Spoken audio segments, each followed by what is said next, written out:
All right, so we're officially on the air. This is Daniel from MBTV. We have a couple of really great people in this chat today, and we do have Patrick, who is maybe you can go into a little bit about your YouTube channel after I just do this introduction. We have Damon here. We do have Blake, who is an ESTJ, Damon an ENTJ, apart from the MBTI. You have me personally. I'm an ENFJ. Trey, you can talk about that. I just totally gave like the cliffhanger there. It's fine. I recently determined that I prefer INFJ. Right. So he's preferring INFJ, and so we're just going to do quick introductions if everybody can, and we're going to get into the topic of Socionics with Patrick. He's very into this topic. He knows a lot about it, and I don't. So this is going to be a really great forum for curiosity, really getting into Socionics and how it compares or relates to not only the other theories out there, but how we can really apply it to our day-to-day life in a way that's separate from MBTI and Enneagram. So if you guys, we'll start with Blake because we're going to go from left to right. If you can. Blake. All right. Yeah, I'm here, guys. So yeah, just everyone. Yeah, I'm Blake Tobez. Recently joined the MBTV team. Just really excited to work with you guys. And I mean, I've been following Trey for at the middle of last year, so about a year now. And I've just been really involved and learned a lot about myers-briggs personality typing and Enneagram. And I'm just, looking forward to learning more from this guy in Socionics. awesome. Damon?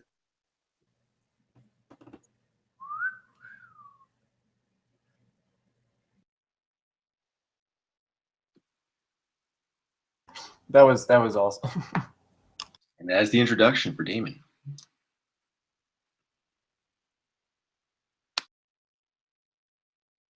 You're on mute, Daniel. Oh, sorry. Trey, just go into a little bit about yourself. What's up? I'm Trey. I recently determined that I prefer INFJ because I really got down to the processes that I was going through. So I know that I just kind of like surprised everyone just a minute ago, just jumping out of nowhere saying like, oh yeah, by the way, I prefer INFJ. So I'm just going to give you a little bit of reasoning really quick before we dive into Socionics. So yeah, it was really more about the intentions behind what I was doing versus what I was actually doing. I was asking myself the reasoning for what I was doing and whether or not I was succeeding in that reasoning or in that reason or not, and started to determine that really what I was actually trying to accomplish and the way I was processing the information matched up much more with INFJ versus ENTJ. But let's go ahead and get into Socionics. Right. So last but not least, the man of the hour or hour and a half or 2 hours, it's going to be Patrick. Patrick, do you mind starting off this with a little intro to yourself and how you got into Socionics?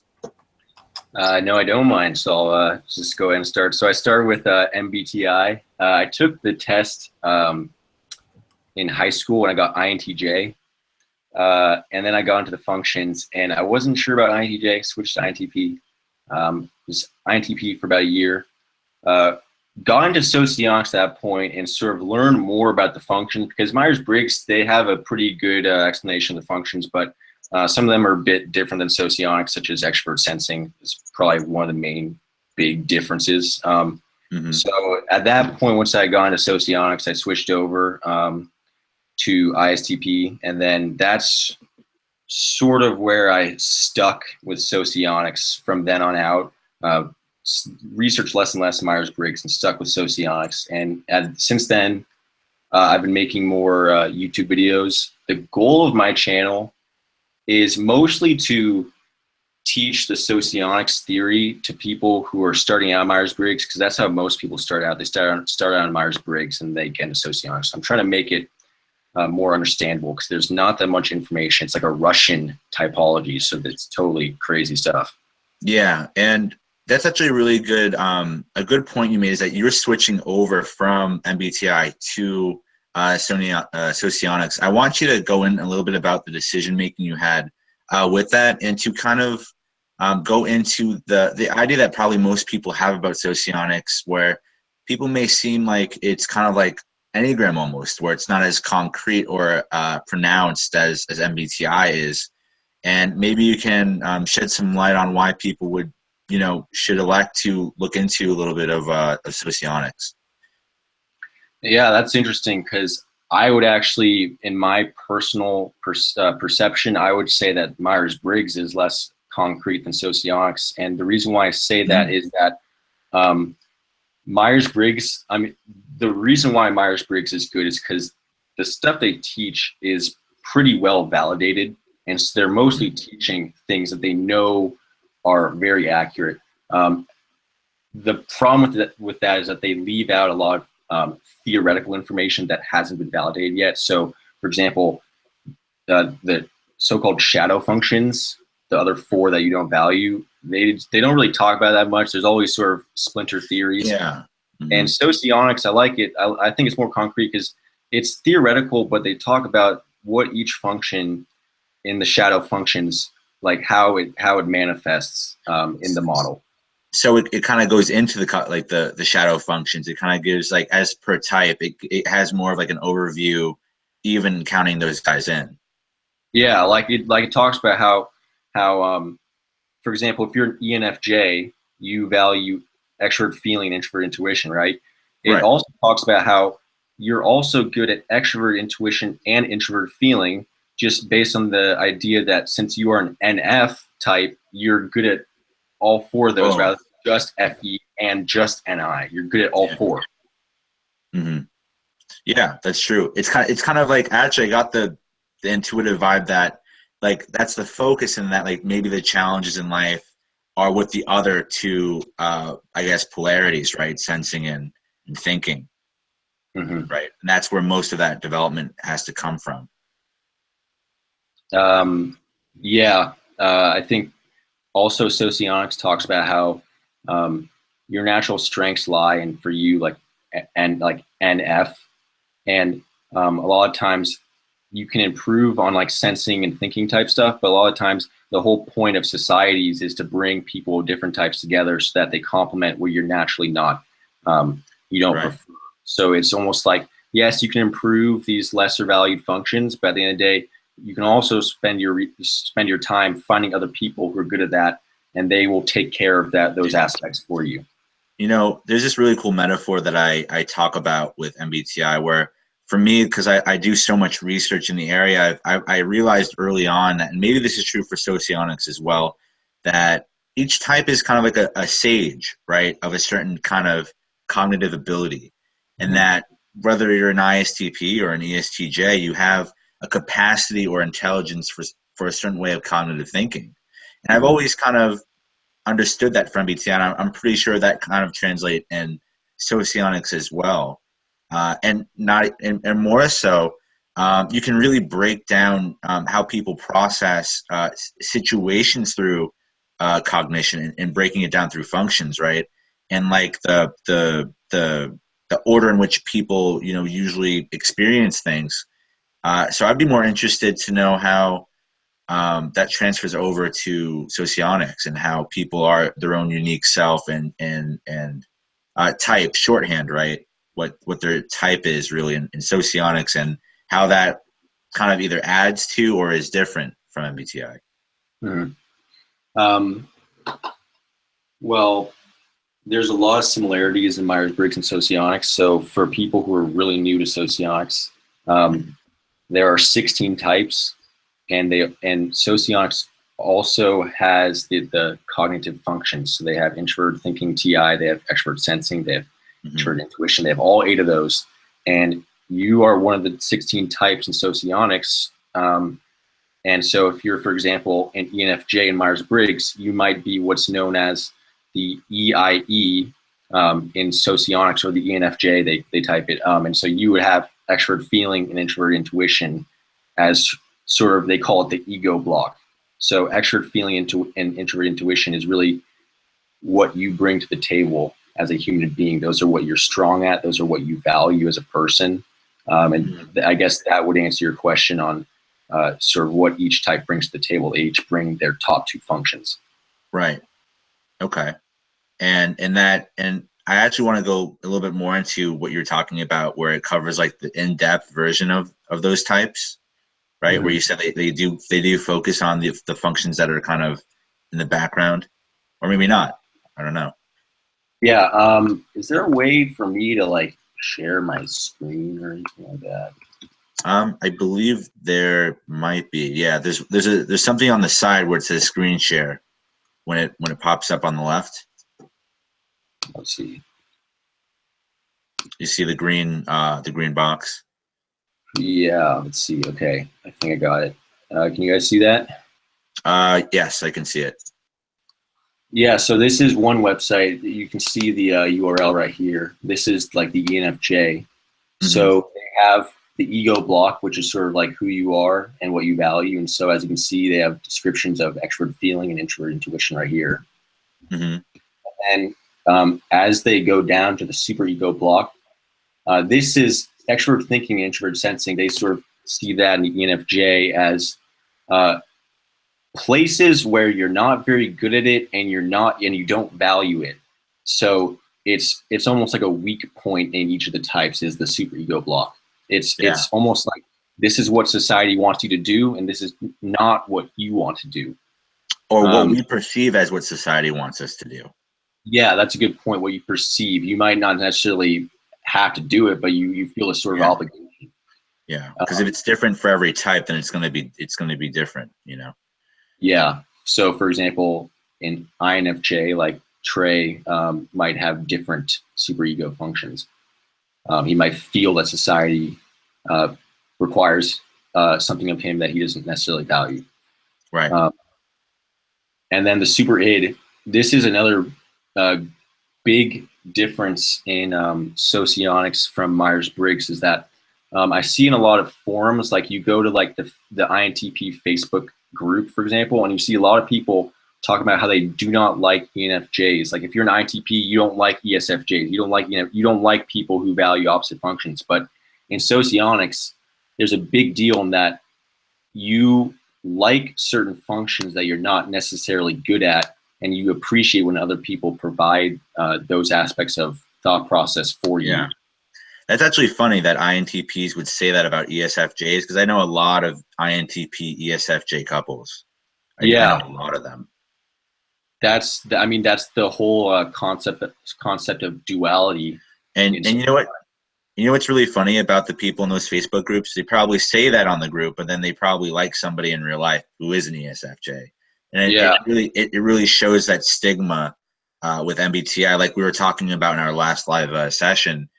There's a stigma with all these types, and you have to remember that we all pretty much have best friends. If you think about it, subconsciously we pursue these people who have these primary functions that we lack in. You know, like I can name a handful of people who I'm personally friends with who helps me in TE. You know, for God's sakes, I work with an ENTJ and an ESTJ now, and you know, it's more of like an over time you really get to understand the authenticity in that partnership or friendship between they're interrelating between people. You know, everybody's unique. Yeah, and I think that's a really important point, because I know for me, if I was hanging out with a bunch of introverts, I might get a little bit bored. You know, I like extrovert people to sort of complement the things that I don't prefer as much. You know. Yeah. And so I noticed, so the super id and all this stuff is kind of it sounds like it's referring back to almost Freudian. Yeah, I think the super id, like for example, this super id, the name of it, I think really came secondary to the actual framework. The framework is really just where they put all these 8 functions, and they sort of named these Freudian terms to them just to make them a bit more understandable from people coming from other psychology theories. Right. Okay. But yeah, I mean, the id block, I think in Freudian terms, the id block is sort of like like repressed unconscious, that it's like the drive, sort of like the animalistic drive that we have. And I think they use this term super id to describe these are the things that are a bit more unconscious that you prefer from other people. Whereas like the superego in Freudian terms was usually like that higher voice telling you what you're supposed to do. And that's kind of like what socionics teaches. Oh, okay. So it's more of a voice, which is interesting because TI is inferior and they call that the superego. Or sorry, the super id, right? The super id block. Yeah, both these functions, they sort of block the functions into groups of two. Oh yeah. Oh, I see what they're doing there. Yeah. Okay, that makes sense. Mm-hmm. So I guess I don't know how to like share this link with the viewers, but I'll stop sharing now. Sure. That unless you guys have any more. Yeah, I was going to say, actually, when I got into determining what my type was, once again, when I had some issues with it, I really did use a lot of socionics to study how each type uses their functions. Of course, I took a step 2 MBTI, took the indicator, so I got it verified. But Socionics on the sociotype.com was like huge in helping me figure out what type I was, because I was really having a hard time between INTJ and INFJ, and I studied those two types and through Socionics and really learned the differences. And I was like, wow. And it just it really cleared things up. Of course, I did some more studies elsewhere. Damon's got a few books I looked at, but for the most part, Socionics did a really awesome job in showing the difference in how these two types use those functions. So yeah, and I think tool. that, yeah, in a good segue sort of to that is that one really good way of typing yourself in Socionics is actually typing yourself through your Quadra, which is sort of the topic of this live stream, I guess.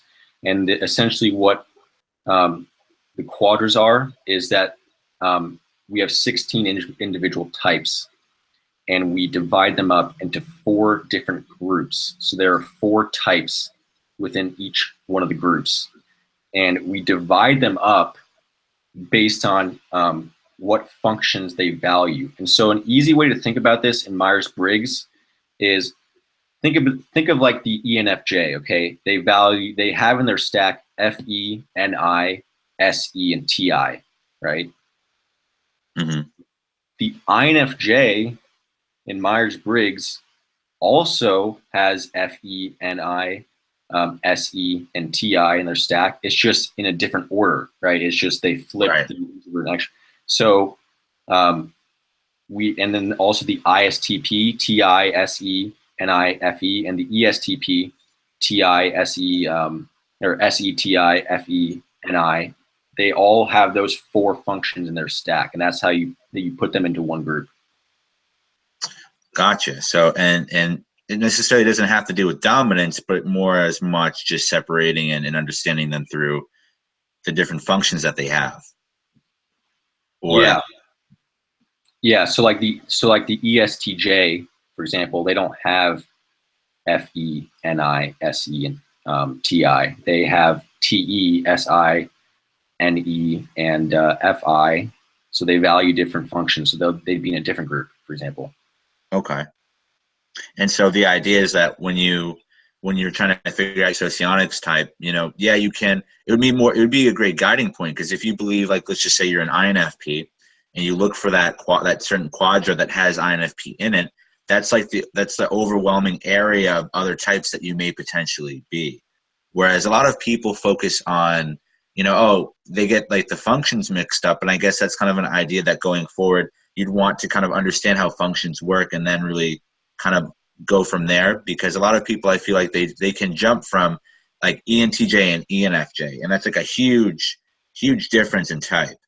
And I think the idea is, like, if you get an understanding of not only just functions, but the traditional MBTI and how it is with judging and perceiving, extroversion and introversion, and you apply that, to, in that way to socionics, do you believe that that's a better approach than to just jump into it? Would you say that understanding functions is pretty key?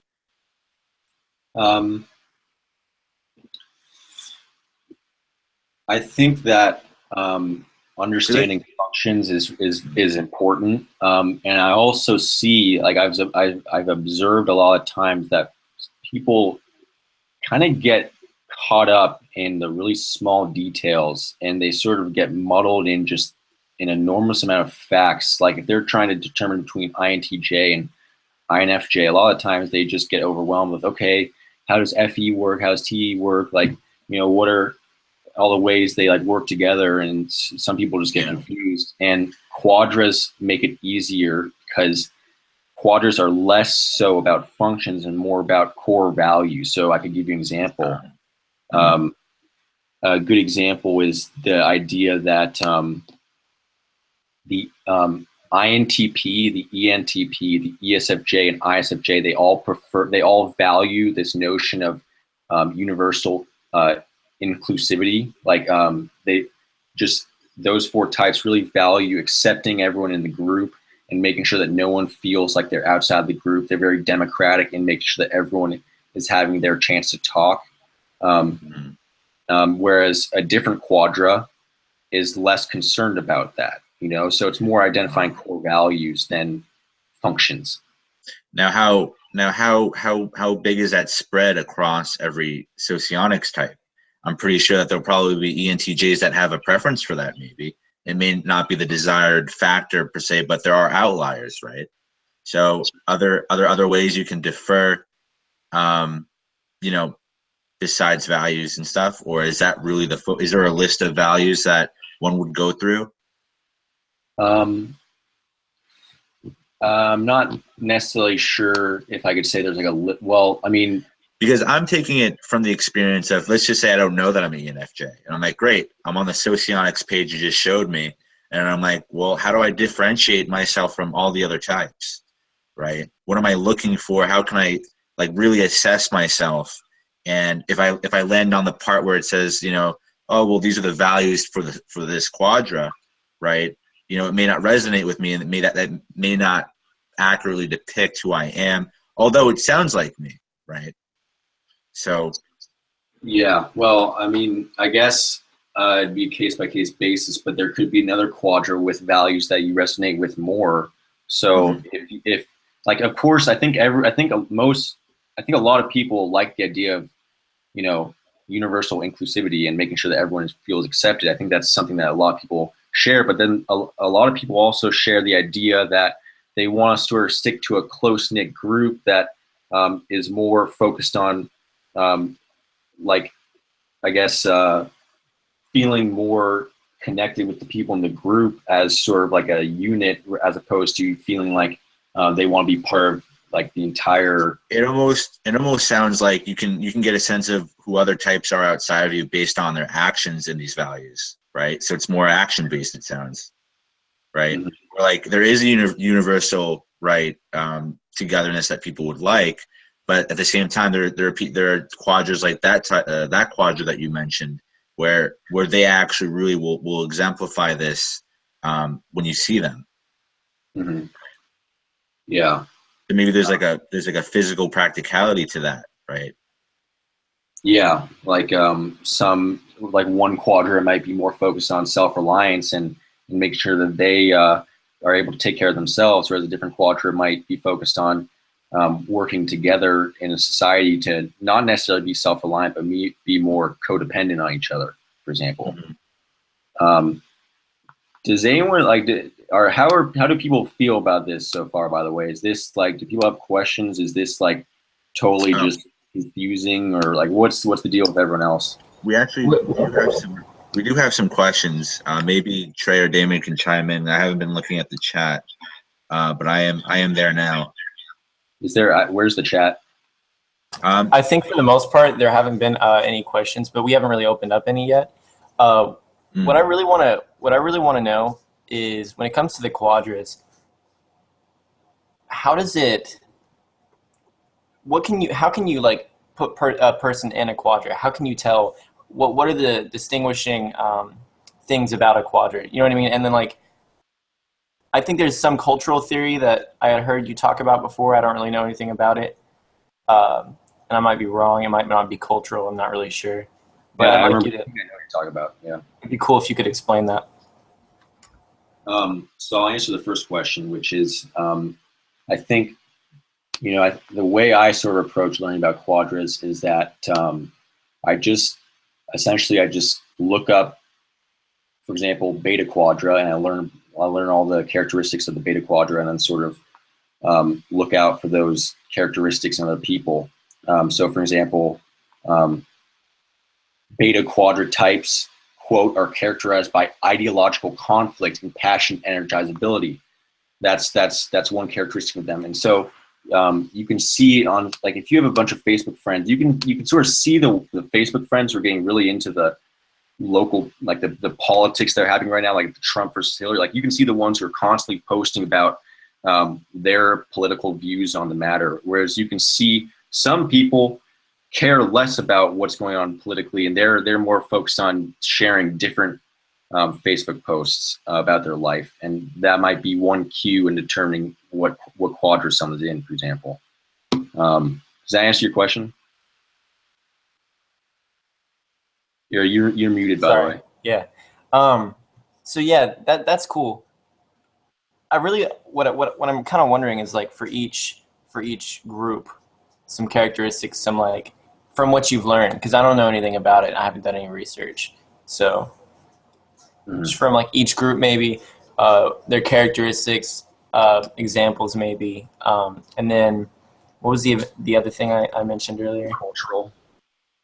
The cultural thing, yeah. That'll be really interesting.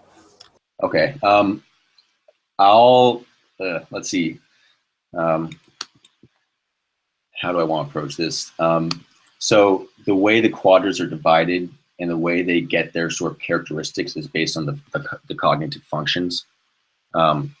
So it's the combination. So if you value extroverted feeling, for example, like an ENFJ would or an ISTP would, you're more focused on moving towards people to sort of be in a harmonious environment, versus if you value introverted feeling, and Michael Pierce sort of talks about this, if you value introverted feeling, you're more focused on sort of your internal sentiments towards the outside world, and more focused on, like, connections with other people that don't necessarily have to rely on outward emotional expressions, but rather clear communication on how you feel. So that might be a characteristic based on functions, extroverted feeling versus introverted feeling. And so that's a snapshot of how you determine these characteristics based on the cognitive functions. For example, introvert sensing versus extrovert sensing. The people we value introvert sensing are more focused on a comfortable atmosphere where people feel welcomed and accepted, whereas extrovert sensing, they're more focused on working to achieve goals and create progress in their life. And so you can see sort of, I sort of see this this YouTube channel, it's run by Chad/Damon, the ENTJ, who values extrovert sensing. The point of these meetings is more to be productive in creating this informational content, as opposed to just sort of chilling and hanging out, And so as for cultural differences, I talked about how in like about a month ago in a hangout that certain civilizations sort of represent different quadra values. And so right now the United States is more of a, it represents gamma quadra, which has ENTJs. Like the United States is a very ENTJ type country you can think about, whereas I've read that Russia is more of an INFJ type country. I don't really know why, but that's what I've heard. So you can see how certain countries represent different core values. That's very interesting. Like the embodiment of those. I'm also kind of wondering, like, the way these different quadras interact with each other. Like in each quadra, how would one group interact with another group? And then what are the dynamics like of, or the divide in those groups? And when you said, just really quick as a side note, when you said that the United States values ENTJs, would that include INTJs and ESFPs and ISFPs? Yeah, I think that.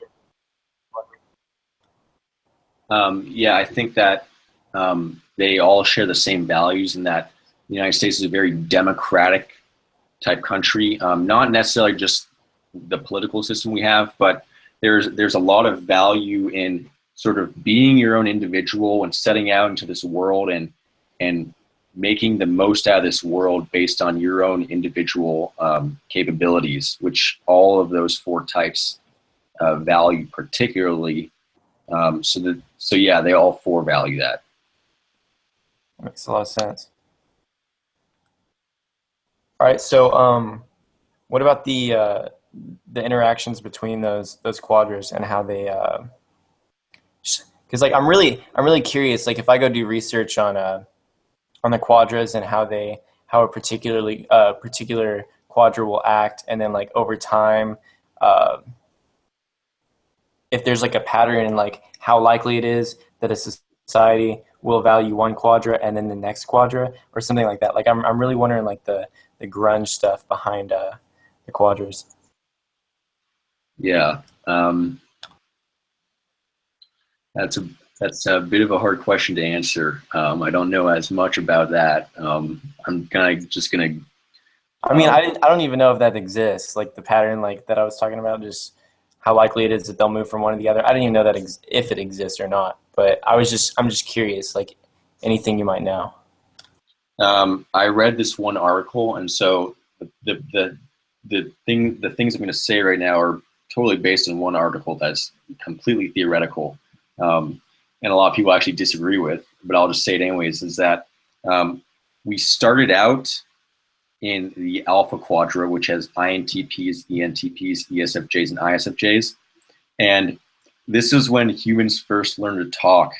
And the reason why this quadra started out is because the INTPs, ENTPs, ESFJs, and ISFJs all value, almost above all else, the ability to logically discourse and debate certain topics verbally. And essentially whoever, like the person with the most power is essentially the person who is able to argue their point the best. And that's sort of how you can see how ENTPs are constantly like debating people and whatnot.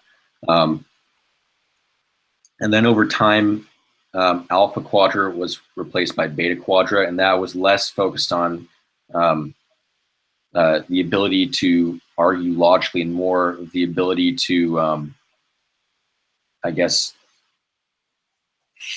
form alliances, ideological alliances, and it's less about talking, more just about subjecting people to your ideology. And that's sort of how you can see Rome might be played out, how the logical person does not always win. It's the person who has the most power and influence in society. And then over time, that was replaced by a more democratic form of government where we vote people into office and elect people, and you're constantly making deals and exchanging information in order to gain more influence. And that would be the gamma quadra, which has ENTJs, INTJs, ESFPs, and ISFPs. And then we have not gotten to the delta quadra, which is basically about we all stop fighting with each other and essentially like live harmoniously or something. Like that has not happened yet. So we're working on that as a. Does that have, which quadra is that? That's the delta quadrant. So that has ENFPs, INFPs, ESTJs, and ISTJs. And sort of you can sort of see how INFPs are sort of stereotyped as like empaths, and they're very aware of how they make other people feel and what's ethically correct. And so that would be sort of a representation of that quadra that they all value. I have a question here for you. Hi, this guy, girl, Jennifer, she said a little while ago, I have a question on the subtypes of socionics. Maybe Patrick can explain them a bit. Subtypes? Subtypes, question mark. I don't know what subtypes are. Subtypes, they exist. No, well, the theory of subtypes is that, let's take ESTJ as an example, is that there are some ESTJs that clearly value extrovert thinking above all else. And then there are some ESTJs who are more, they still value extrovert thinking the most because they're ESTJs, but they also value introvert sensing a bit more than the TE subtype would value introvert sensing. And so that's the concept of subtypes. I personally don't find it useful at all, because, I mean, there's like it doesn't really, I don't really. It's almost like saying, almost in the MBTI world, that, you know, a type will have a certain preference, maybe more or less, for other functions that they work with, right? Yeah. And when I think in terms of that, I think in terms of growth and difference, right? Because if, let's just say we're both ISTPs and you prefer TI way more than I would prefer TI, and I actually prefer maybe, you know, my second function, my tool function more, which is sensing, right? Yeah. And so if I have a more developed sensing, that creates a different kind of world for me, right? And that's a different kind of place of growth, maybe, because now maybe if that's offsetted, maybe there's other functions that I use that are also offset as well, right? So now you have this whole portrait of a different kind of lifestyle than you do. Maybe you live a different life because you're more grounded in your sensing than I am, and you're thinking than I am, because I'm more sensor preference. Maybe I'm more quick to actions or something, and something's thrown off. So maybe could it be seen in terms of development? Do you think there's room to say that there's growth with that? Yeah, I think there could definitely be an argument for a good pointer to personal growth, and I also think that a lot of times personal growth is very dependent on the situation. Like I don't necessarily think that since I'm an ISTP, I'm just constantly wanting to grow in like extrovert sensing or introvert intuition or whatever, you know. So it depends on. Yeah. Right now, I want to focus on getting an internship, so I'm going to grow in those fields, you know. Like it's not necessarily about function. Right, and to really like kind of look at the practicality of what that end result kind of looks like, because that's more of like an inside kind of look before it becomes something, you know. And I just think in terms of how people play out their life and how, you know, the way that they think creates the situations they involve themselves in. And, you know, the functions are involved, right, on a level that is more or less not useful yet. But the idea is to change those mindsets maybe, or to change those tendencies to create better habits or lifestyle changes or something, you know. And I'd like to input something really quick, something really awesome. Actually, no, wait. Can you talk about subtypes a bit more? Yeah. Yeah, so I'll again restate that I don't think subtypes are that useful, but essentially, I'll take my type as an example, the logical sensing introvert, and we can just call it the ISTP for myers-briggs terms to make it easy. But essentially, there's a TI ISTP, and then there's an SE ISTP. And so the TI ISTP clearly values introvert thinking above all else, whereas the SE ISTP might look a bit more like an ESTP in that they value extrovert sensing, you know, slightly more than the TI subtype might. And so you can there's some personality differences between the two. Like the TI ISTP is a lot more, they appear a lot more logical and self-assured, whereas the SE ISTP appears a bit more outwardly expressive and more forceful, for example. Okay, so its primary application is probably just understanding that there's exceptions, so people aren't like closely bound to the system by saying, oh, like that's an ESTP, when really there's different variants of a specific type. Yeah, and I think that's a good point to point out, because there are plenty of social introverts who you could actually say are extroverts based on what cognitive function they prefer. And so that might be a subtype explanation. It's like you can have a very introverted ESTP or a very extroverted ISTP, for example. Socially extroverted or introverted.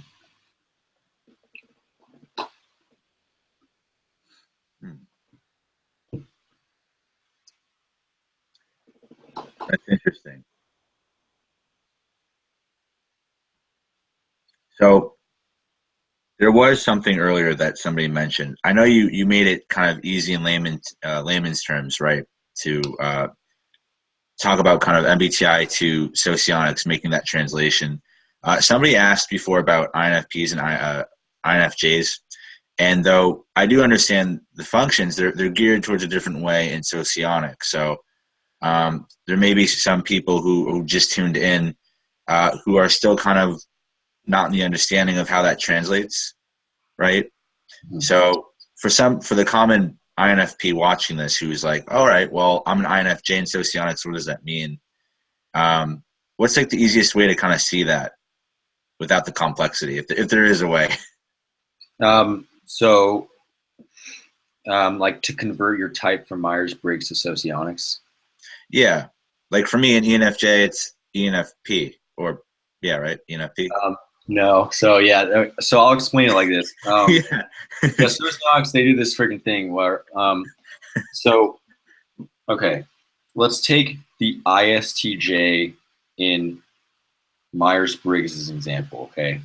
So what is the first function of an ISTJ? SI. Yeah. But that's a perceiving function, right? Right. So in Socionics, it's actually an ISTP because his first function is a perceiving function.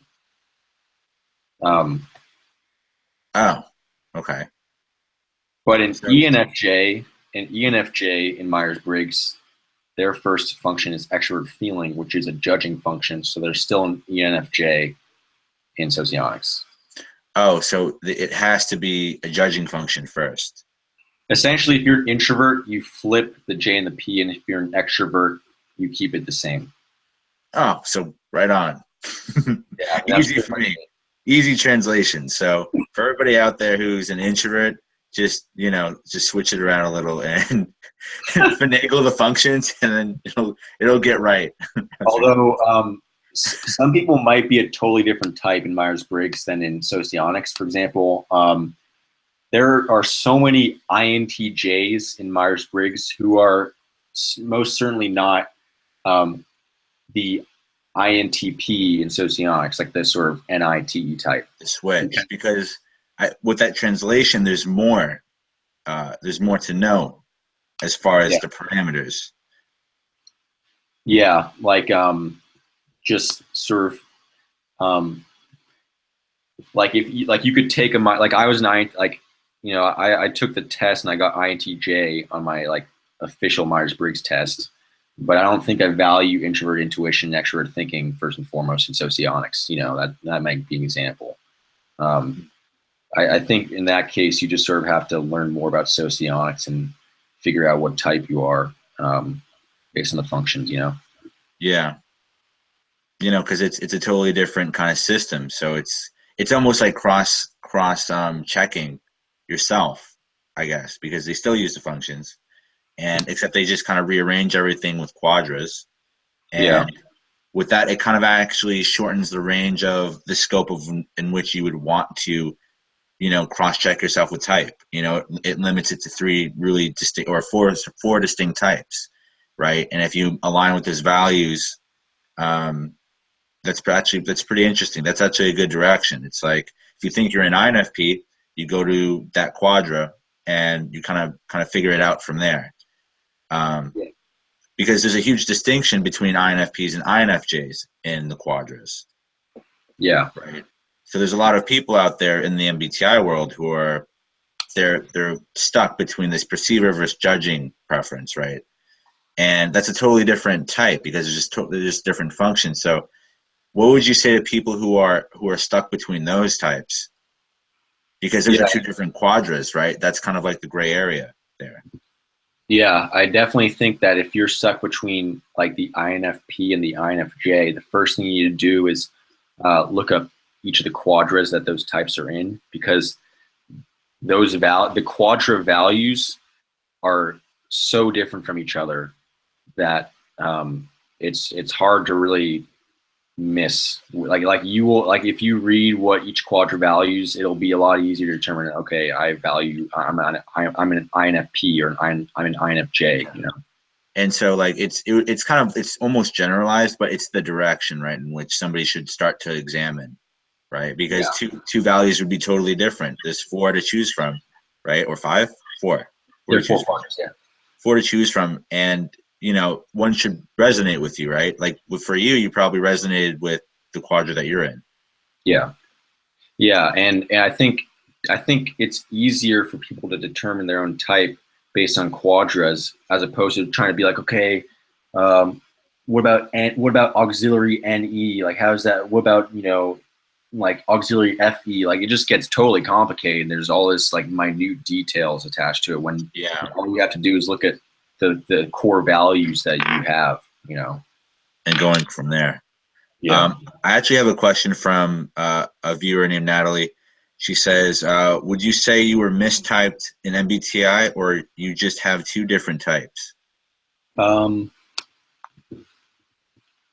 Well, because we know you annexed MBTI from your life, but if you had to go back to it.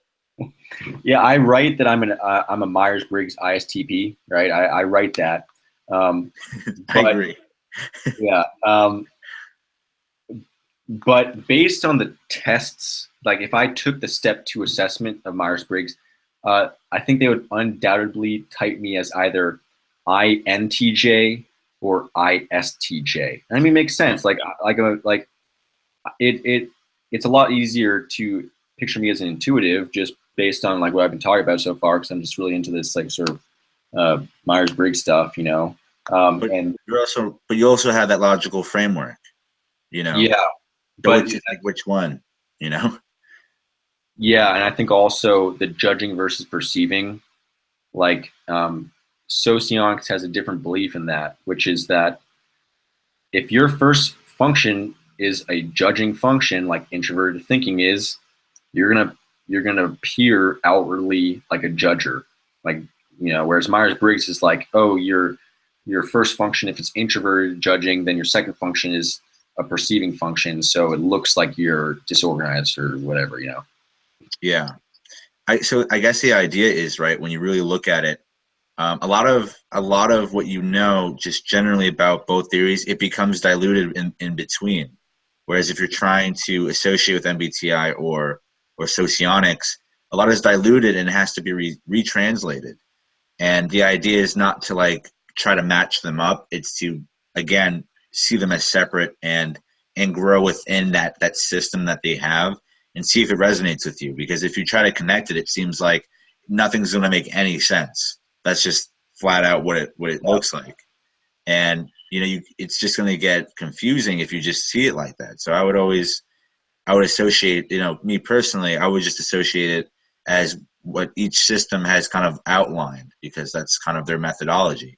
And there's a reason why they're not conducive, right? And not a lot of it is transcribed. Although a lot of it is, the function still exists, but it's just everything's geared towards a different way. So I can see why you left the MBTI, because it's like, well, I kind of resonate more with Socionics, but if I have to rewire myself to think in terms of MBTI, then it's just going to be very conflicting almost. And you're trying to get clarity, not kind of create more of it or issues. Yeah, I think that's a very good point in that, you know, these are 2 different, like when it comes down to it, these are just mental frameworks. Like this is like not reality. This is just a way to think of reality. And so we're fortunate enough to have these 2 different models. And you can look at both, you can research both and decide, okay, Myers-Briggs, I resonate with it a lot. I think it helps me understand the world a lot, so I'm gonna stick with that. Or you can look at Socionics and think, well, this relates a lot more to my life, so I'm gonna, you know, use Socionics as a framework. Cool. I actually just got another. I have a question. Oh, we'll get to your question. We'll get to your question, Trey. So, I was just wondering, you said that you think that MBTI, the step 2 would have mistyped you. But the thing about step 2 is that it really shows you where you differ from other, for example, INTJs, right? So like where you might have a specific, like for example, Damon is an ENTJ, but he has of contain in the extroversion versus introversion. You have 5 facets in each. So he's in the contained section, meaning that it's much harder to get him to express himself, right? So it would show where he has introverted tendencies. Yeah. So you still think that it might type you as a different type? Well, first of all, I don't think I was. Let's see, how do I put this? First of all, it is a self-assessment test, so I am answering questions, and it's hard for those types of tests because I know what they're asking me. So for a while there, I was taking the test, and I looking back on it, I was sort of doing this I was almost doing this intentionally, but I was answering the questions more in a perceiving type manner because I thought it was an INTP. So I'd answer more of the J versus P question that's perceiving. So I think the error came in that I was assessing myself to fit my own belief in myself of being an INTP. And I think for your point, it does show that you can be an ENTJ who is fairly, like you can be an ENTJ who's outwardly expressive or contained, like Damon got, I guess. I don't know. I feel like I didn't understand the question exactly. I can add more to that. It's all right. No, that's cool. Thank you. Oh yeah, because I think what he was trying to say is that like as MBTI has preferences, Socionics will probably most likely have maybe a similar system of further understanding that type beyond just the Socionics overview, right? Because people are unique, and if MBTI can recognize facets and preferences, you know, surely Socionics would have something in the structure of Socionics that could differentiate further, maybe. Right? Yeah. I think, well, we talked about subtypes, so that's a structured differentiation between types of the same type. And I didn't know about that one, so. Yeah, and I think also, I think another point is that Socionics, like they talk about specific features of each type. They also leave a lot open to individuals. Like they don't talk about certain characteristics because they leave that open to who the individual is of that type, I guess. So it's focused on morality when it comes to personality. It's like, all right, we'll let you do your thing, kind of. It's like, here's what you value, here are your functions, and you could totally embody those functions in a very different way than someone else. You know, I kind of like it that way because there's a lot of stereotypes that like ISTPs are like really into sports and, you know, like exhilarating activities and whatnot. And Socionics doesn't really talk about these stereotypes of like what activities a type is involved in. They just talk about what is going through that person's head whenever they're doing any activity. Makes sense. Yeah, no, I like that. I like how it's almost open form and you have that freedom. Because somebody mentioned it in the chat, I'm going to call upon and summon either Blake or Damon to see if they have any thoughts, because I know that as an ENTJ, he probably has tons of thoughts all the time. And Blake is new to, I guess, Socionics, perhaps. I don't know. If any of you are there, you can speak now or forever hold your peace. And I don't think they're there. I want Blake to go, so hopefully Blake is still here. Blake, are you here? Maybe he's forever holding his peace. He could be forever holding his peace. Damon, do you have any? He's looking up all the Socionics info he can find right now. Yeah. Okay, so one thing I want to clear up is that the Trey brought up something really critical, which was the step 2. One thing is that the biggest part about step 2 is the instrument. Once you take enough tests, I think it's funny that people who understand MBTI keep taking the test over and over and over and over again. After like the third time, I mean, for me, you can clearly see, okay, I'm answering in the J or the P, I'm answering in the S or the N. So it's recommended you only take it once a year max. Then you don't mess with it, right? And so Trey mentioned my contained facet, which is interesting. The facets actually move throughout life experience, and you either move past it, go back to your regular preference, your personal variation, whatever it may be. But we got to remember type dynamics is the flow of energy between your functions. That's what type dynamics is, really. So where does the energy flow? If you think of a function like a conduit, does it go through all the conduits? Does the energy flow through one part of that conduit? Does it flow through all of it? The thing that I think is really cool about Socionics in particular is that Socionics gives us the ability to look at it in a way of how all 8 functions play. It's very theoretical. MBTI is really critical about what they release. So they're pretty far behind.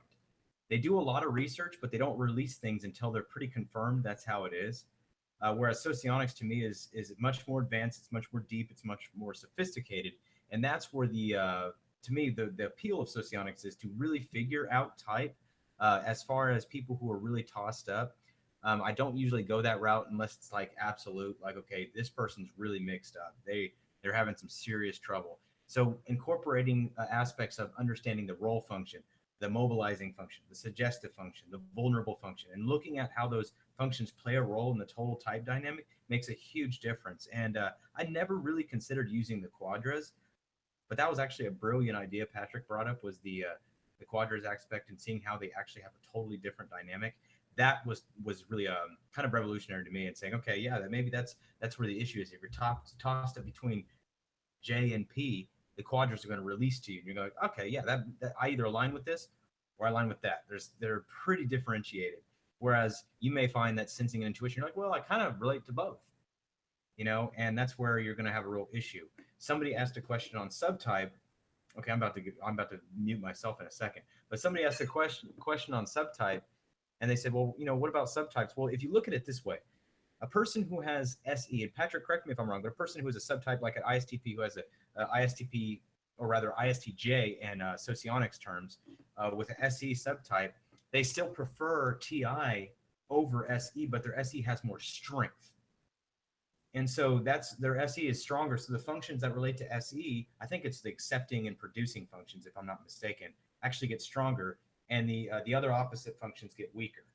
And so it doesn't mean that the SE is stronger than the TI, but it's just more pronounced.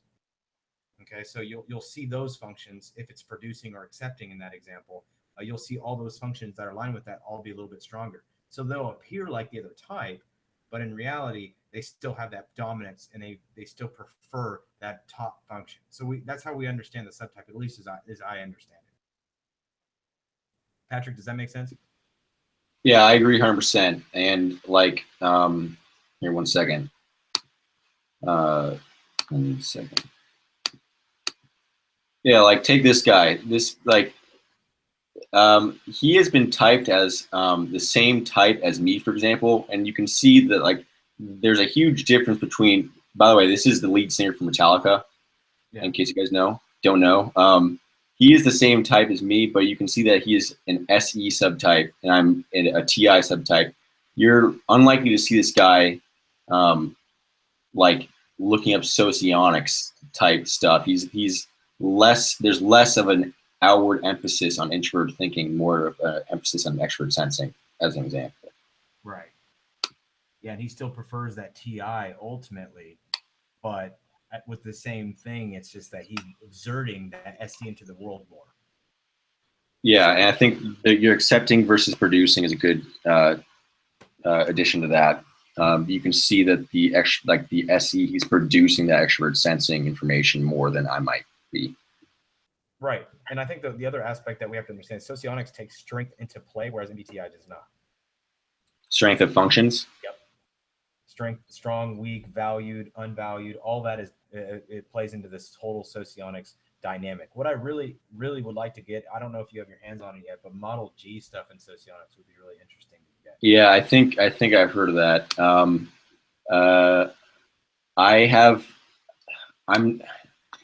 I have mixed opinions about Model G, just because Model A to me just seems fine, and if you like Model G, by all means go for it. But I think it's a very new concept that has very little work on it.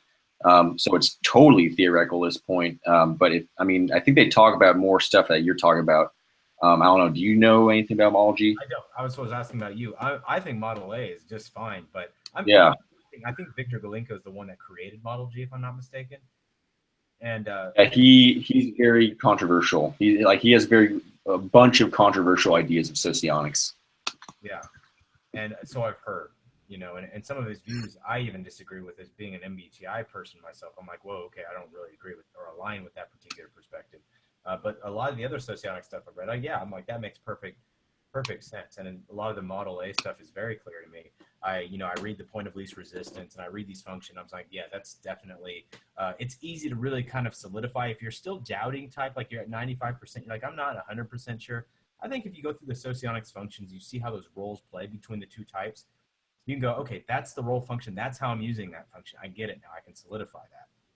So that's an aspect I think a lot of people need to use, and it's a tool for you guys to use if you're really struggling. And again, Patrick said you may be a different MBTI type, because despite what people say, they're not totally compatible.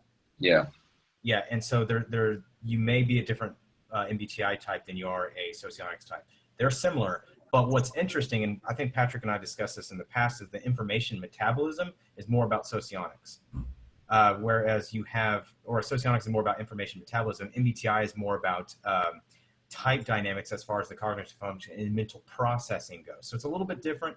And so the way that they use it is SC is more about force in socionics, for example, and in MBTI it's more about perception. Hey, Damon, can you go into a little bit about the models, or maybe both you and Patrick? We just had a question about models, and I don't even know what the models are really and what you guys are talking about. They're very beautiful women. Okay. A versus G, pick your choice. They're like a 4. Yeah, Donald Trump says the A is a 4. All right. The A is flat-chested.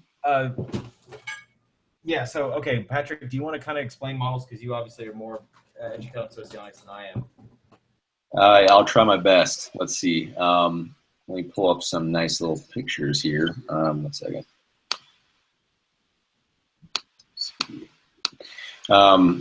So this is a very overwhelming picture, I would imagine, for someone who has never seen Model A before.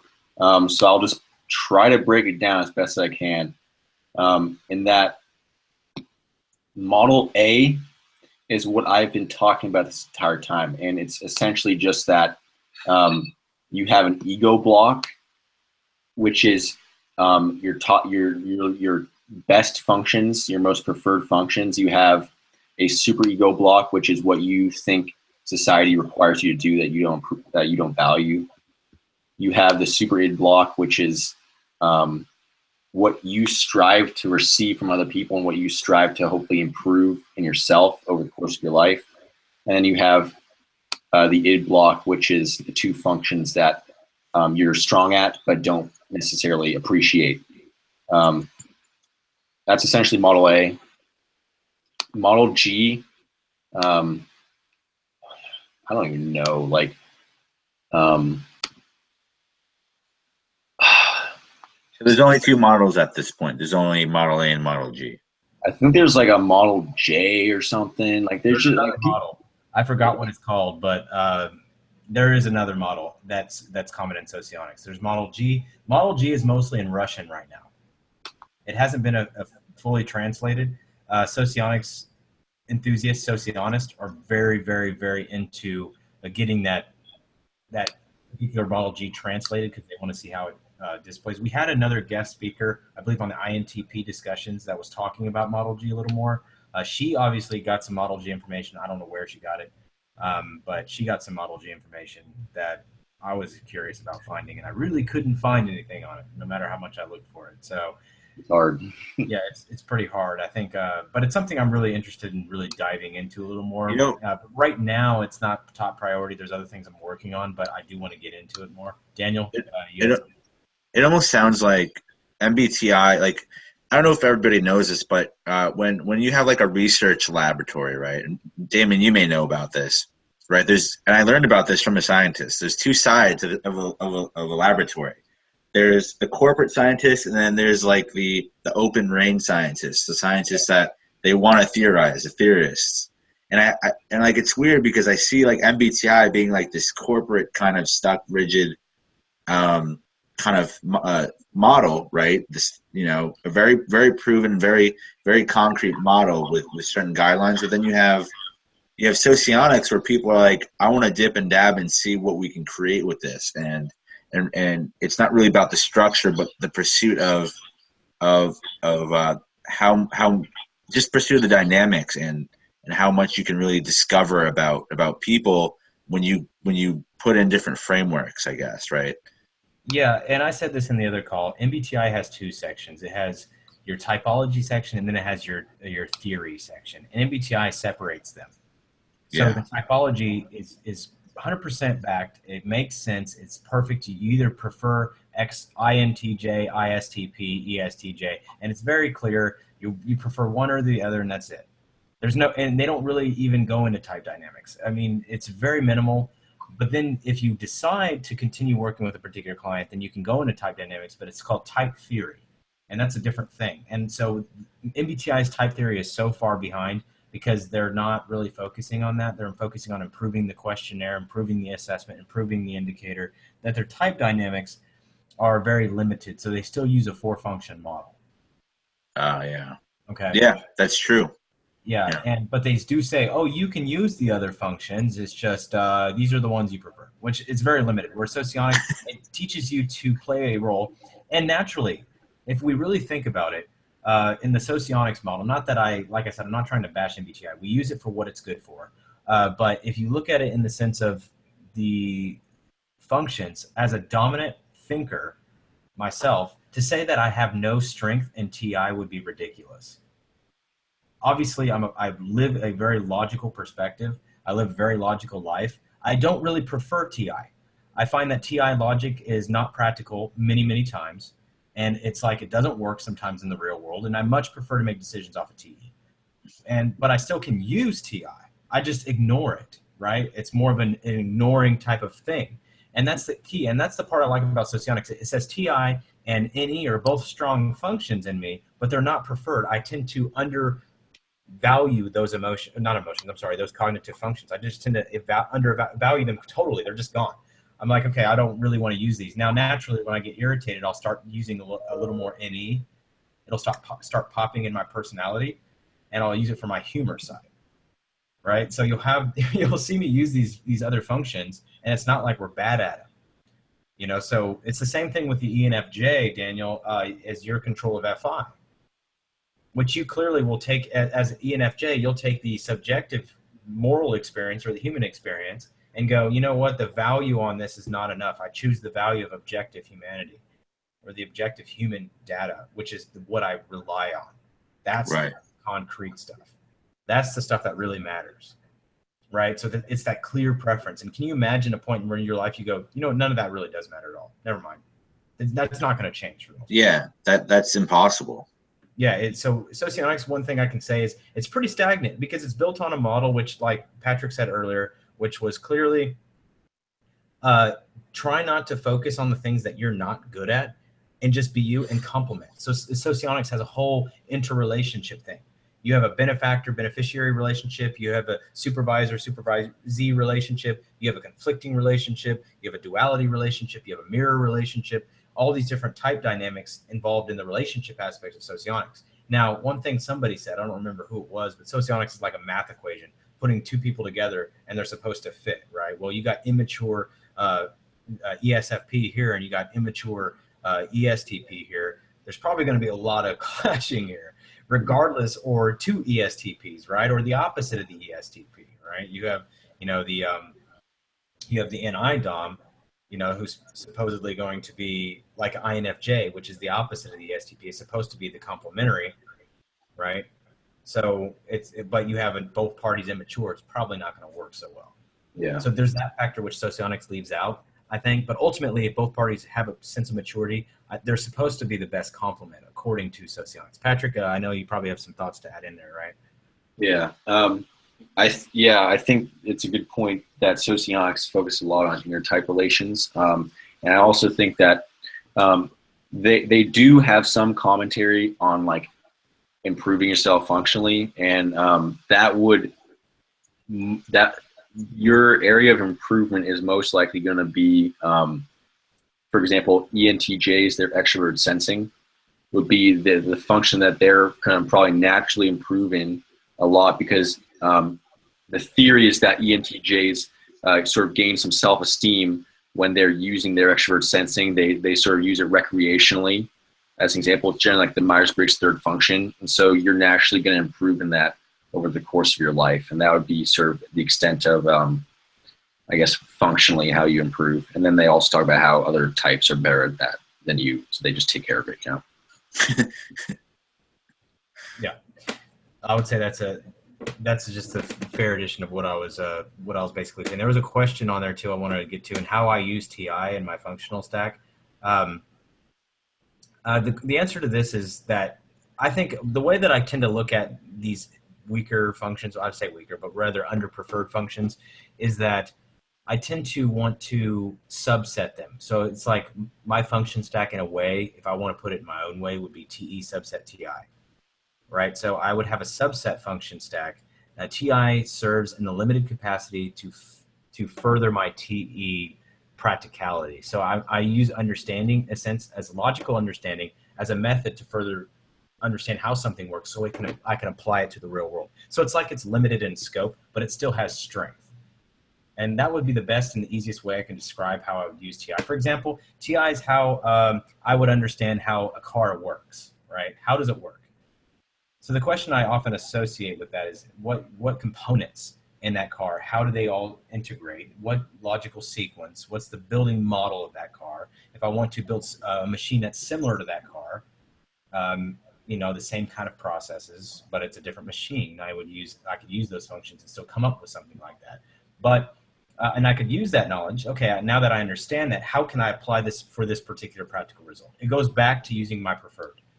And so no matter how I use TI, it's going back to the preferred. And if there's a clash, for example, if the logical reasoning that's subjective versus objective reasoning, I'm going to generally and probably always choose the objective.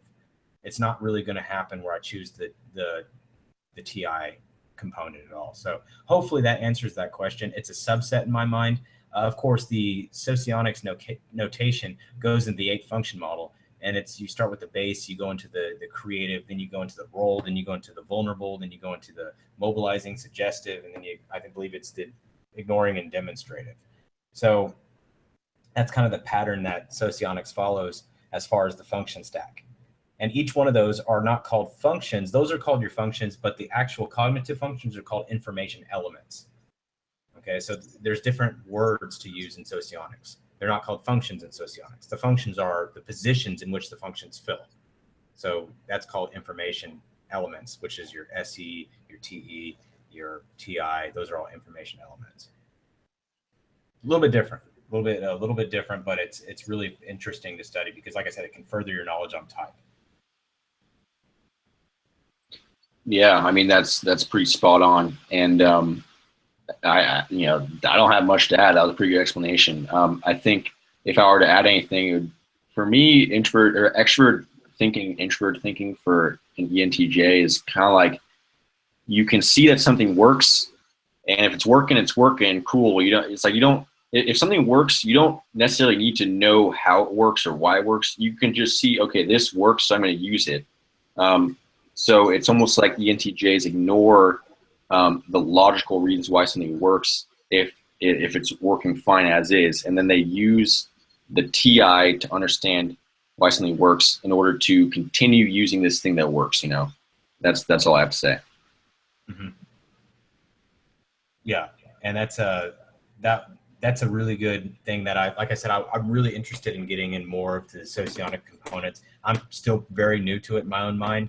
And so it's like there's so much to learn about it because we have to understand how these functions are actually playing a role. You know, how the role function actually works, or rather the functions in socionics. We have the role function. What does that do, right?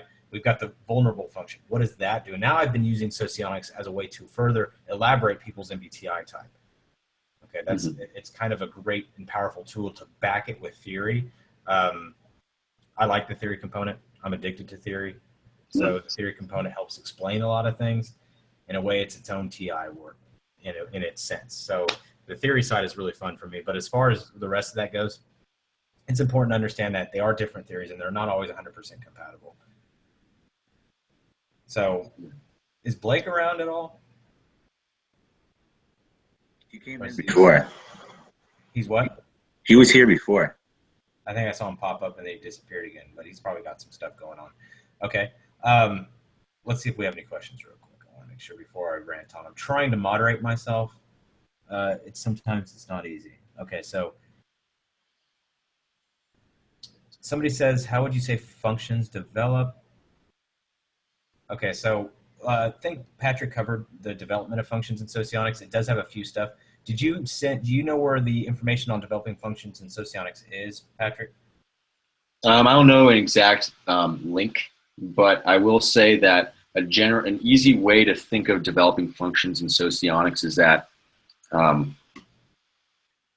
generally, like think of it in myers-briggs terms. I'm just going to say in myers-briggs terms, you're going to naturally develop your third function just over time, and your purpose in life is to use your second function, and so that's how you're going to sort of benefit society.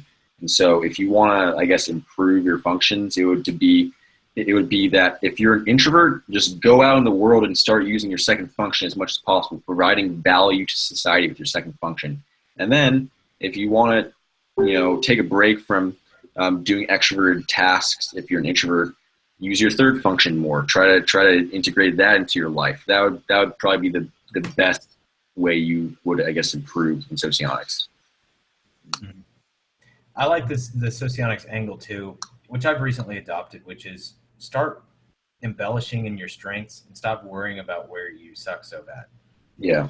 I do like that aspect in complimenting, and you'll naturally grow if you surround yourself with a complimentary person. And if you're mature enough to recognize where you fall short, instead of trying to strengthen that function, like I'm in FI mode, please help me FI grow. Yeah. I feel the harmony of the plants around me, bro. No, so the idea is that we're not gonna go down that road. Instead, surround yourself with people that are going to encourage that functional development and help those functions come into fruition if you want to have more of a complete type profile as far as that goes. But I mean, ultimately, you shouldn't be doing things that stress you out in the first place. Life is worth living. Stop doing crap that is out of your preference, and it's just not fitting. I can imagine being an accountant every day. No offense to accountants, but for as an NTJ, that's very stressful. That sounds stressful. Yeah, I think a good way to think of it is that the things that you're bad at, and some of those things are things you want to be good at, and some of those things you don't care about that you're bad at. So just think of it like that, and if there's something that you're bad at that you want to be good at, then you'll feel more energized to get better at it. Versus if you know you're bad at it and you have no intention of getting better, then why bother? There's someone out there, like you said, there's someone out there who is good at that, and they love doing it too. Which if you hate doing something, you're like, no one wants you to do it if you hate it, So, right. So pretty much, I should kind of draft an ESFJ to help me express myself in my room and put things on the wall and stuff. Yeah. Hey, if like unless you want to get better at that. If you want to get better at it, try. I'd rather expedite it, but yeah, there you go. Then just get someone else to do it. No harm in that. When I need to find something, I'll just ask an ESFJ. But yeah. Well, it says a lot, Daniel, because you got a French map behind you. Put that by an ESFJ, right? Where is she on it? Yeah, that just tells me that you don't have an ESFJ yet who's willing to shape up your room. Right. And I don't care for it either. I really don't. It's like I don't need to express my actual identity in my environment, but with people, yeah, all day. Yeah. Well, I know that she's probably in Quebec because that's the greenest part on the map. Yeah, she's gonna be somewhere. I think that just means it's fertile or something. I don't know. Well, okay, that's way off topic. As we move back to topic, Daniel's talking about fertility. Okay. Daniel, what is it with you and why does the SFJ have to be a woman? And then why does she have to be fertile? See, this I have to make it relevant to myself, right? All right. So you're a fertile woman? I'm a fertile ESFJ. Well, technically, you're now a fertile ISTJ woman. Yeah, I'm an ISTJ because Benny's back. Yeah, Benny's on there. He called you ISTJ earlier, I think. So Did he really? no, but yeah. So anyway, all right. Back to the point. Patrick, do you have anything to add about Socionics that may get some of our viewers interested in looking at Socionics from MBTI? How did one bridge that transition? Why would one want to look at Socionics and really want to get into it? I think if you are very interested in how the shadow functions play out in your psyche, then Socionics is a great way to learn about that because Myers-Briggs has very little information on that topic. That might be one incentive.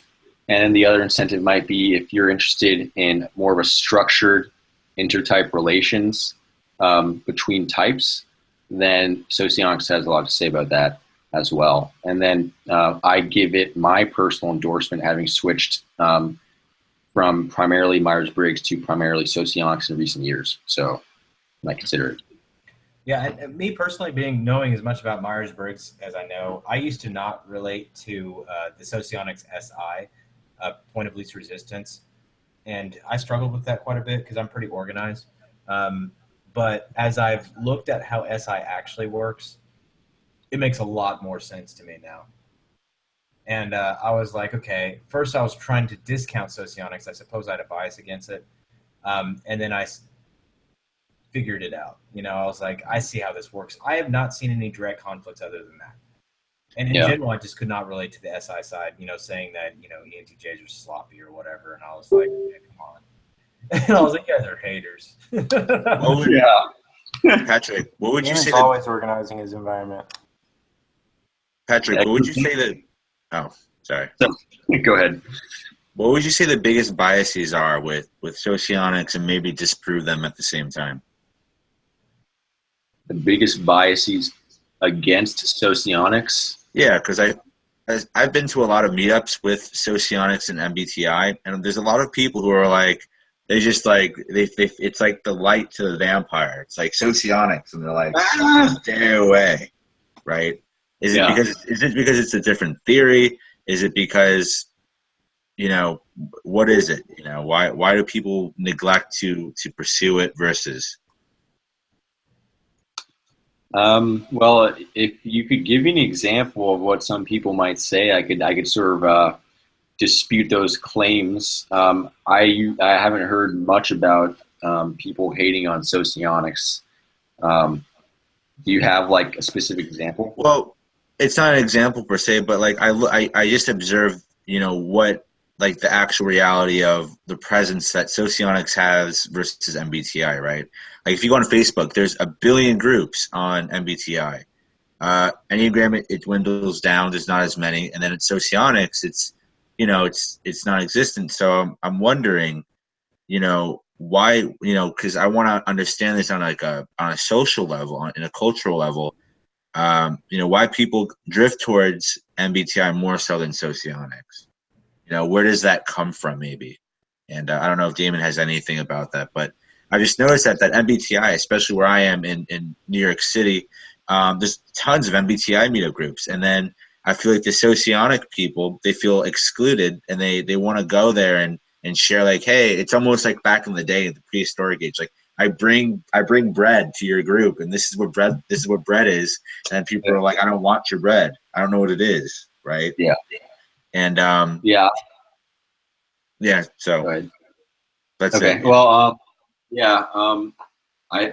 I think one main reason is that Myers-Briggs is primarily like a Western typology, whereas Socionics originated from like Russia.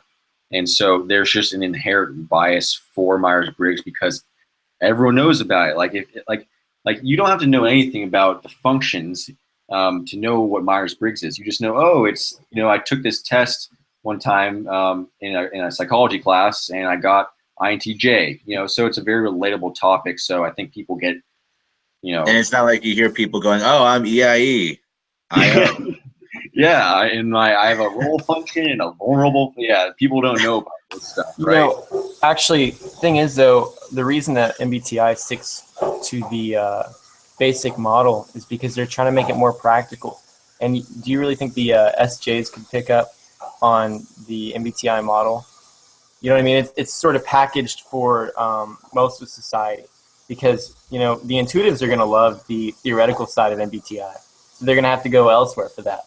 Yeah. Unless they pay a lot of money and get certified and stuff. And then they can really get in deep. But they're going to have to go elsewhere. And people talk about that stuff all over the place online. And that's really great for knowing the model. But application is what sensing types normally are interested in. And so it's more packaged in that sense. Yeah. I think Socionics. I mean, I personally was very intimidated by Socionics when I first got into it. I was on and off Socionics. I took breaks from it. I was like, this is ridiculous. I have no idea what's going on here. It was intimidating just because there's so much to learn from it. And like you said, most people don't care about theory. They just care, what's my type? How can I improve as a person? What am I good at? All right, I'm good. That's all I really need. And so Myers-Briggs is a lot more straightforward in that regard versus this dense theoretical model. And so that could be a reason less people are interested in getting involved in that. And so as far as like a starting point, right? Like that's the idea, is that it's a separate theory. It's would you say that Socionics is less it's more theoretical than MBTI?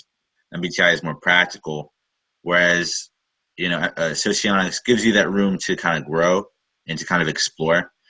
And it doesn't, like, especially from like personally, what I found is it's not as finite. It's there's a lot of room to really kind of understand yourself through the whole entirety of it, right? Because you do have the quadras, you do have all these different ways of thinking. So you kind of actually get like a different sense of how other people think in terms of their values versus in terms of their personality, right? Where we focus on personality, we can start micromanaging our social interactions. Whereas if we look at Socionics, it's based off of how they perceive the world, the worldview. And that says a lot, though. Even though it's basic, it says a lot. Yeah, that's a good point, because Socionics almost tries to almost get rid of all of the sort of behavioral, well, not the behavioral, like the activities that types do. Like a lot of Myers-Briggs, they stereotype people based on, oh, you're an accountant, ISTJ. Oh, you're an athlete, ESTP. They a lot of Myers-Briggs just offhand sort of stereotype based on what a person likes to do, whereas Socionics almost gets rid of that entirely. It's like, okay, who knows what type you are for an athlete? You could be any type. What's going on in your head when you're doing your activities, and I think people care less about that and more like to have fun typing all their friends and stuff based on what they do and what they're involved in and whatnot, Yeah, because on the ground level, there's a lot of people coming into the typology world, and I go to a lot of meetups about MBTI specifically. A lot of people are doing that. It's like, oh wow, you're the ISFJ. Oh, you're very traditional. Oh, it's like, no. ISFJs, every type has different dimensions, preferences, and all this stuff. And it's like, it's just a journey, like people almost seem to forget that it's for the most part, it is theoretical, right? And, there's a lot of work being done, but it's beside the point that it's a pursuit of understanding, right?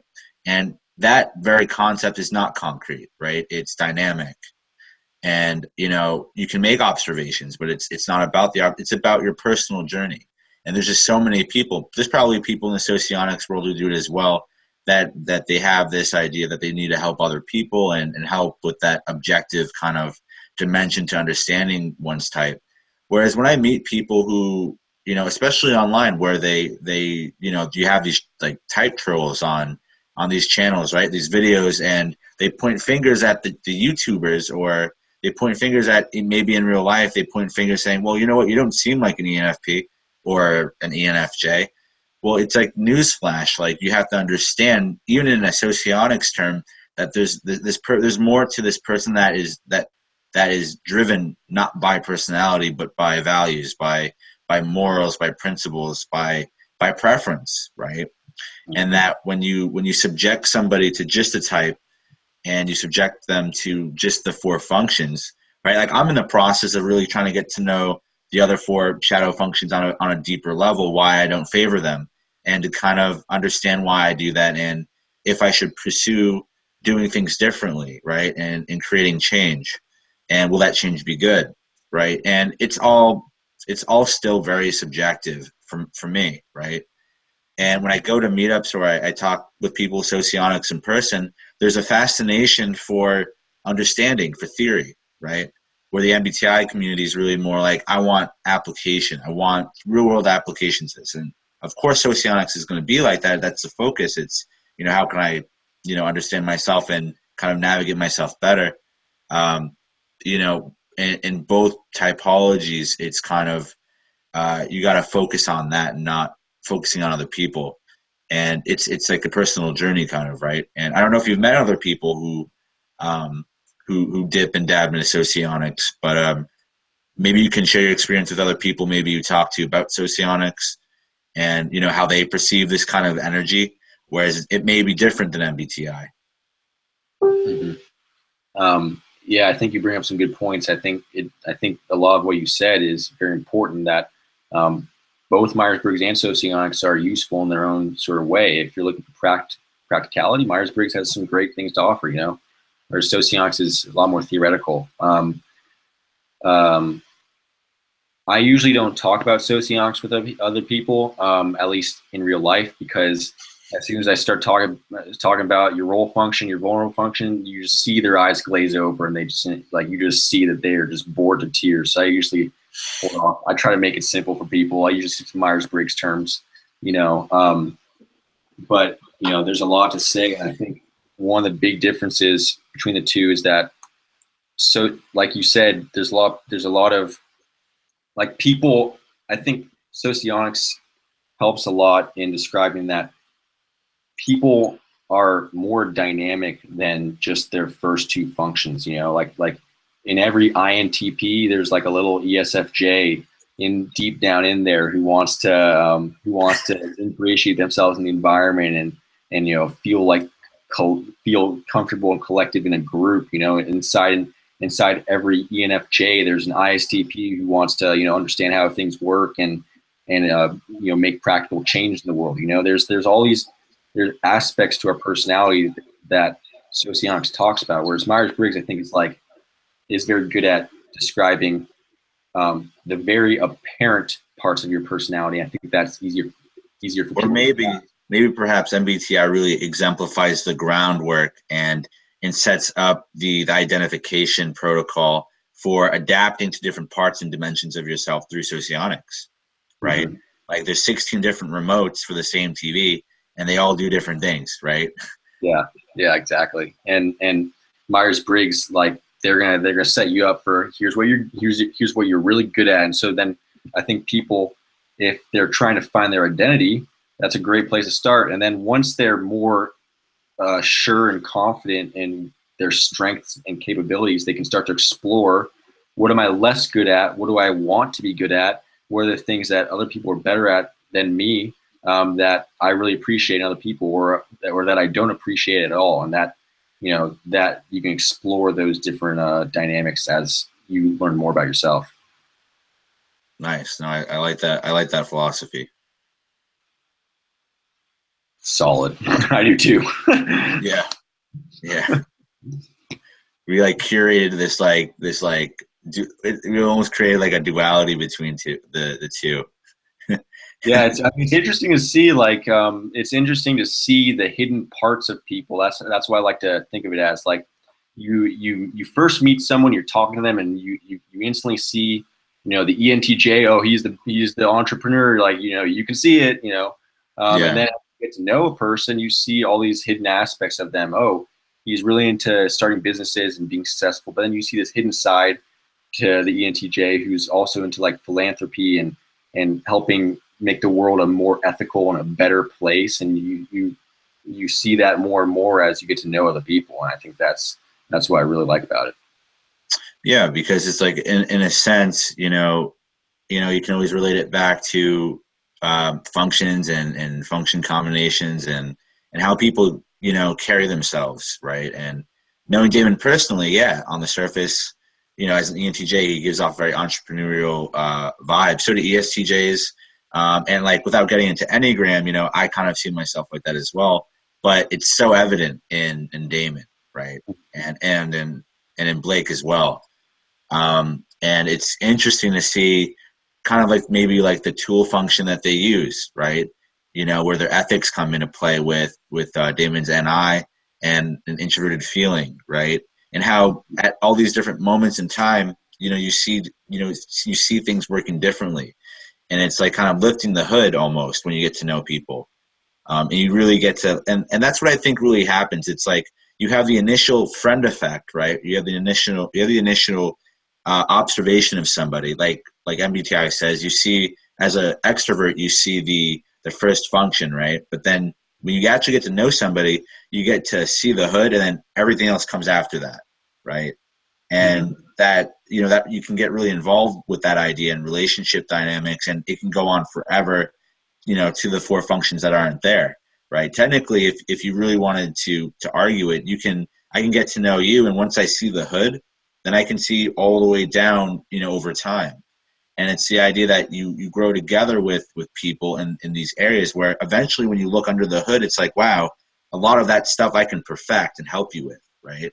And so it's always really cool, because when I talk to anybody, we always have really great friends who are savants in the functioning that they carry predominantly, and I think there's a beauty to that. I think that regardless of socionics and applying it to socionics even, every value system that is like that has the four quadras, I don't know them, and I'll research them, but the idea is that they're all interconnected in some way. They're all different dimensions of life, and they coexist. And there's a coexisting nature to socionics just as well as MBTI is, right? They're both kind of spiritual in that sense.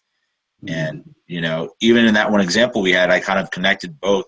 We connected both MBTI and socionics, They're just two different systems focused on the same thing, right? Mm-hmm. Yeah. And I think duality. Yeah, that was exactly what I was going to say right there. This brings up duality. This is a great segue if we want to keep talking about it. Segue. Yeah, I already say it's segueing right now.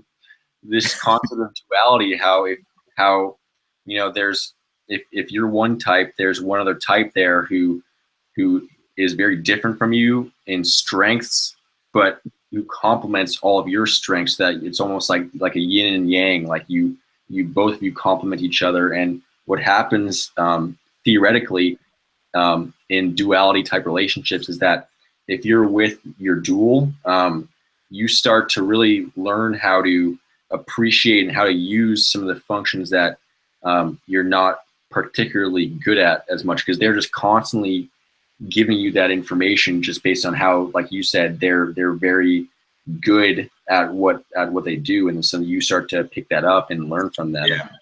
So in socionics, that would be the INFJ for me. No. No. So think of it in I'm trying to think INFP to INFJ, right? So think of it in myers-briggs terms. Your dual is, you have your four functions: FE, NI, SE, and TI, right? Correct. In myers-briggs terms, that's just the person flipped. It's the same. It's the person flipped. So it would be ISTP then, which would be ISTJ in socionics. Yes. Yeah. It would be the logical sensing introvert. and they're both in the same quadra, so they have some core values, and the way their functions line up is that the ENFJ is good at what I'm going to use myers-briggs terms. The ISTP is not good at, and the ISTP is good at what the ENFJ is not good at, and so they both work together to form sort of like a team that takes care of a lot of the parts of reality, you know. Right. So they kind of have each other covered, kind of almost for survival, you know. Hint, hint. Yeah. And it's a funny. survivalist. It's a survivalist pairing almost.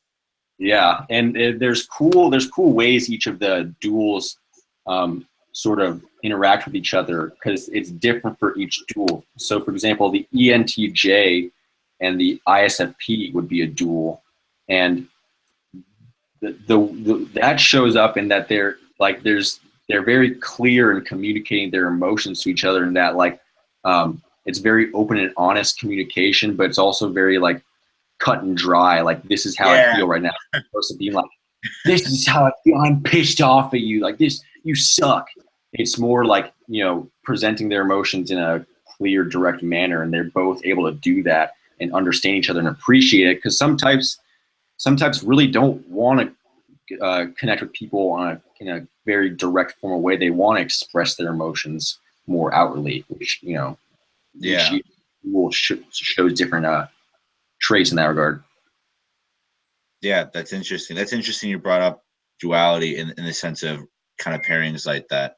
I don't think I've ever, you know, when I think about the ISTPs that I've met in my life, and maybe you guys can, you know, everybody else in this call can maybe relate to this, but I really want to get into this conversation of duals, right? And for me, for an ISTP in MBTI, I really haven't met too many women who are ISTPs. You know, I don't really gravitate towards them, and so I guess there's like this reverse psychology, right? I guess when you're like, all right, well, if duals work, you know, how come I can't seem to bring them, that kind of person in my life, whether it's just friendship or more than that, you know? Like, have you, in your experience, have you met a lot of ENFJs? So no, actually, I mean, you know, it's interesting you bring that up, because it's like they're so different from you that you just walk right past them. You know, they're just so different from you. It's like two different worlds almost. Yeah, and so I think a really good important aspect of Socionics is understanding and easily picking out your dual based on, like, you know, sort of stereotypes and what you expect them to look like, or what you expect them to be doing or thinking about, you know.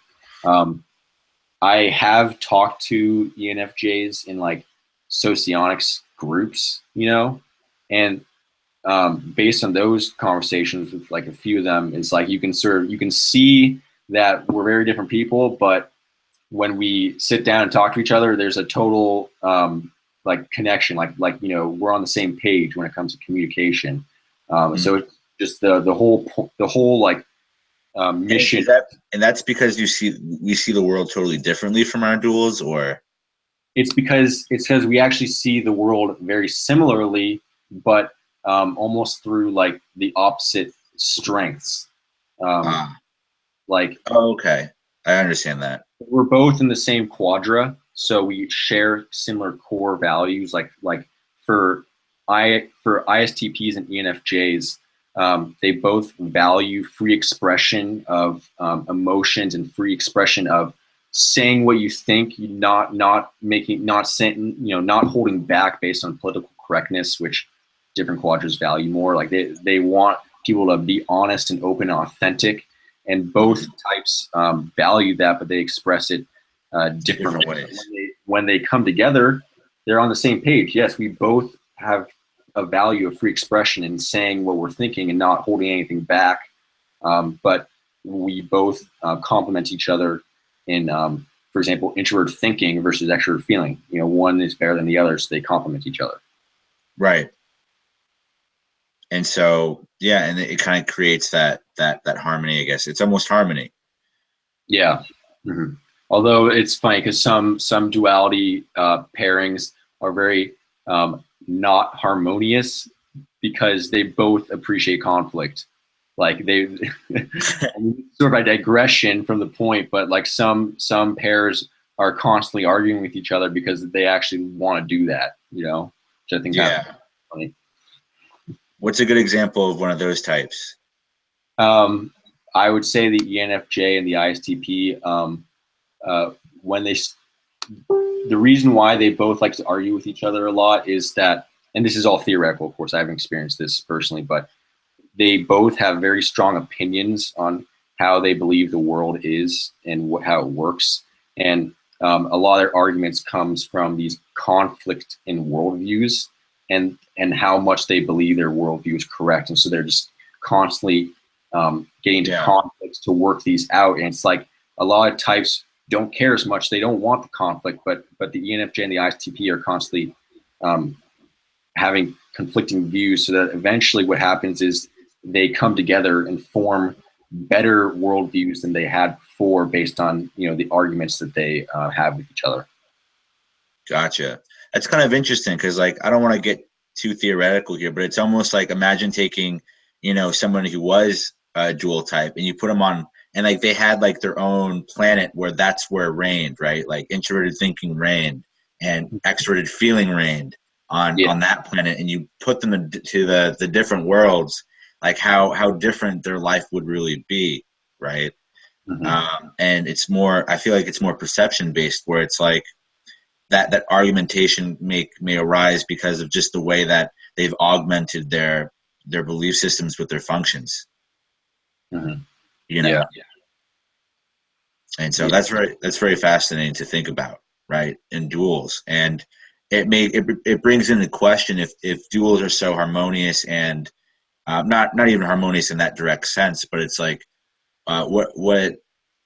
where is that place? What's the place for people like that in our lives, right? Which is what I'm always asking.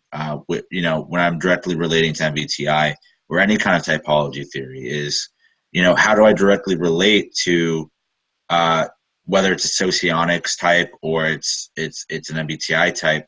You know, I'm very concerned with the social dynamics and you know, as an extroverted feeler, navigating through life effortlessly through human communication, right?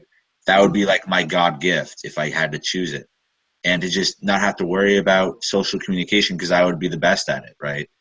And, you know, so that would be my point. It's like what would be the point, or what would be the foundation of or the practicality between duals and understanding what they, I guess it's personal development.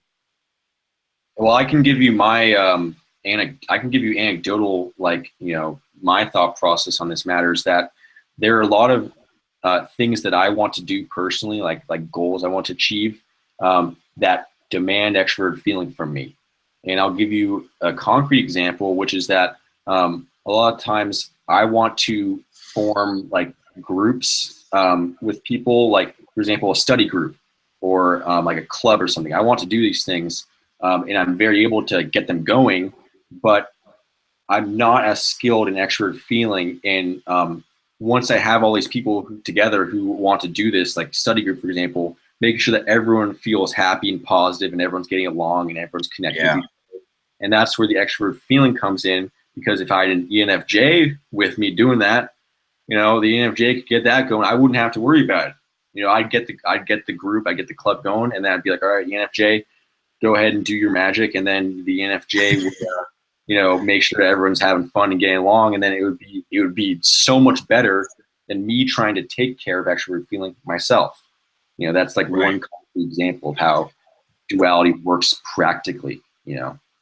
Yeah. And that makes total sense because it's my preferred way. It's what comes natural to me. So by default in that example, I could just come in and do my thing and be conscientious of the ways that I am with people, where you're more, where for you, you may be more prone to be back-end services to the meetup or to the group. Organizing it, making the logistics, you know, sure, because I'm very good at, you know, making sure that everything's going according to plan, like making sure that we meet at a certain time, making sure everyone's there. Less concerned about, okay, we've done this all, how do I make sure everyone's having fun? That's more like an ethics type field, you know? Right. Yeah, that's interesting. Trey, do you have anything to say about what we're talking about? Damon's distracting him. Trey, he's not even there. They're the yeah. I don't know. But yeah, no, this is interesting. Wait, is he there? Trey? Nope, he's not there. I wonder, can you guys see the chat? Like, if I just type something, would they see it? I don't know if they'll. They might. So as far as Socionics goes, we're really cutting into this, and we have to appreciate everybody's time. Is there anything that you think people should end off leaving taking note of as far as Socionics? Well, do we have any questions from anyone? Yeah, that's what I want to make sure. If you guys have any questions, we're going to leave this open for 5 minutes until Trey and Damon get back to their seats. Oh, now they looked. Trey, I don't know if you can hear us, but we wanted your input. Solid. ENTJ efficiency meets this spaced out. Yeah, so guys, if you have any questions, you can please ask me or anybody here who is present, which as far as I know is just me and you. Oh, yeah. And Trey's back, I think. Trey, are you back? Yeah, what's up? We've been asking for you. Were you listening to what we were saying about duals? No. I was talking to Damon. Sorry. You missed like this ground baking philosophy we had. Ground baking. Ground baking philosophy. It baked the ground. I literally saw like the earth, like soil, and it was being baked. And like that's why I had to point it out. I was like, man, what? Oh, so hey, we have a question. So it's going to be a recap for you, Patrick. But somebody asked, what is the main difference between Socionics and MBTI? So just go over that again real quick. Yes. Let's see. The main difference. The main differences. Yeah. Let's see. I would say overall the main difference is that Socionics accounts for all of the cognitive functions in everyone, such that you don't just have 4 functions, your function stack like in Myers-Briggs, you have 8 functions, and they're not unconscious. They're some of them are very conscious, but all the 8 functions appear to you in different ways in Socionics, as opposed to Myers-Briggs sort of just throws them all into the shadow function realm, like Yu-Gi-Oh, the shadow realm, and then they just sort of let you sort of make up stuff on your own. That would be the main difference. And then also, I think a big difference is like that Myers-Briggs focuses a lot on the fact that you're good at your first 2 functions. And I think Socionics agrees with that, but they also talk about how there's sort of a deeper level to each person in that they also value their bottom 2 functions. And even though they're not good at it, they appreciate when other people are good at it. Nice. That's a pretty good description. We had another question based on ENFJs and ISTJs being in the same quadra. Can you go over again why types just maybe generally in the same quadras appear to be the same or same intentioned? Okay, can I interject real quick? Sure. Yeah, okay, sorry to interrupt. Basically, I want to answer that question, and then I want to make sure we're wrapping this call up. First off, we've already covered that question. That's earlier in the video. You can rewind the video to get it. Let me just give you a quick answer. They have the same functions. That's the quick. Okay. They value the same functions. So, like in Myers-Briggs, you have the same functions in your stack in different order. Then you're in the same quadra. Gotcha. Perfect answer. So. All right, guys. Let's bring this call to an end. Any last questions that Patrick hasn't answered yet? I want to make sure we respect Patrick's time as well. So if you guys in the chat have any last questions, it'd be great to ask now. If not, we'll wrap up this call. And again, as always, we appreciate having Patrick on here, and we appreciate you guys coming on here to see this particular Socionics unique live show that I wanted to do and make sure that we integrate you guys with a little more theory and to help validate you guys in your own type and help further your understanding as well. So I'll give a few moments for any last questions, and then I'll have Daniel wrap up everything, and he'll end the call when it's necessary. So perfect. And because I'm in control, Damon. Yeah, you are right now. I'm feeling very uncomfortable right now. Let's go cut in, guys. We've got to wrap this up. Any last questions? Take a moment. All right, go for it.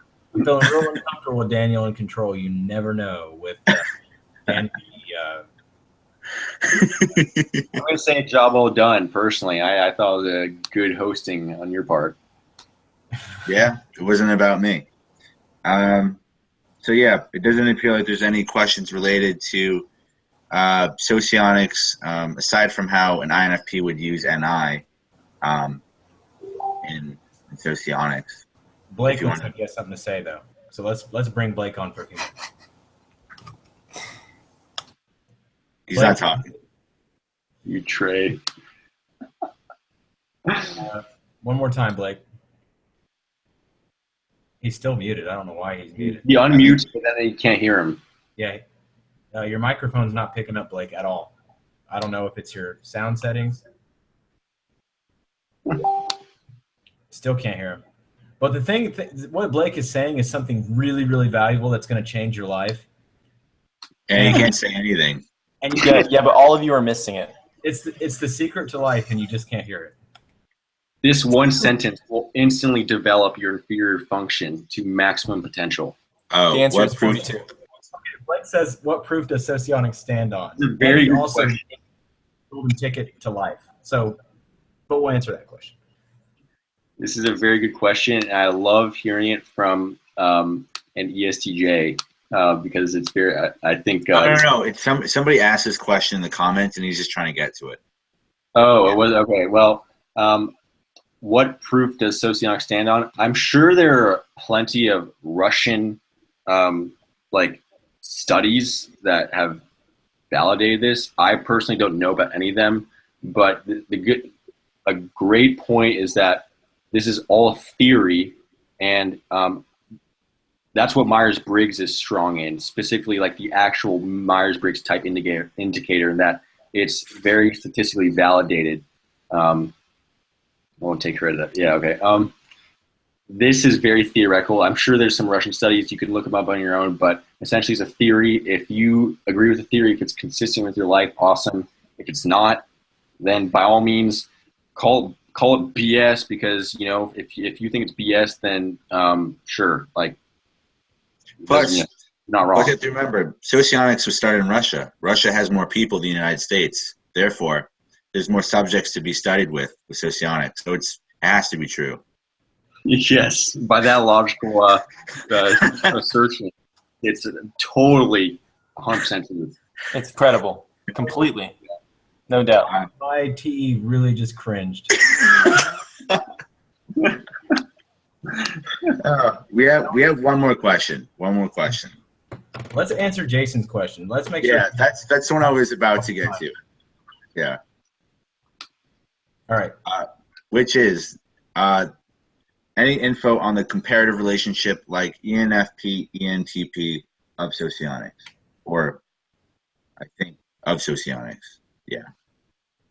So like the ENFP, ENTP, they share the same first function and different second functions? Yeah, I believe so, yeah. Or, the introvert and extroversion versions of Socionics. Wait, what? Wait, sorry. I thought a totally different question. What is the question? Daniel got it mixed up. ENTP, ENFP.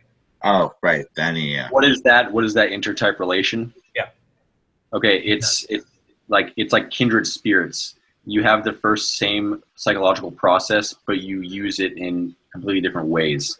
And so I think of it as you come together with this one person and you're totally on the same wavelength, and then you're like, okay, got it. And you go out and do totally different things. You're just like, wait, why did you do it that way? That makes no sense. And so then you come back together, you're like, oh yeah, we're on the same page, got it. And then you go out and you do totally different things. You're like, why do you keep doing it that way. That makes no sense. That's kind of how I think of it as. That makes sense. I've been in situations like that. That's how I feel with INTPs. It's like we come together. It's like, yes, TI. I don't even have to finish my sentences with them. I just say something like, yeah, I got it. And then just like we live these like very different lifestyles. It's like, okay, well, you're doing that thing. I'm doing this thing. I like my thing better, but cool. We can understand each other. All right. Perfect. Okay. Let's see. I want to make sure. Why are you using the studies of MBTI to validate socionics? Damon, get this under control. We aren't using the. No, we're not. Yeah. Basically, we can't. The studies of MBTI are completely separate. So if we did confound that, that's totally by accident. That was not meant to happen.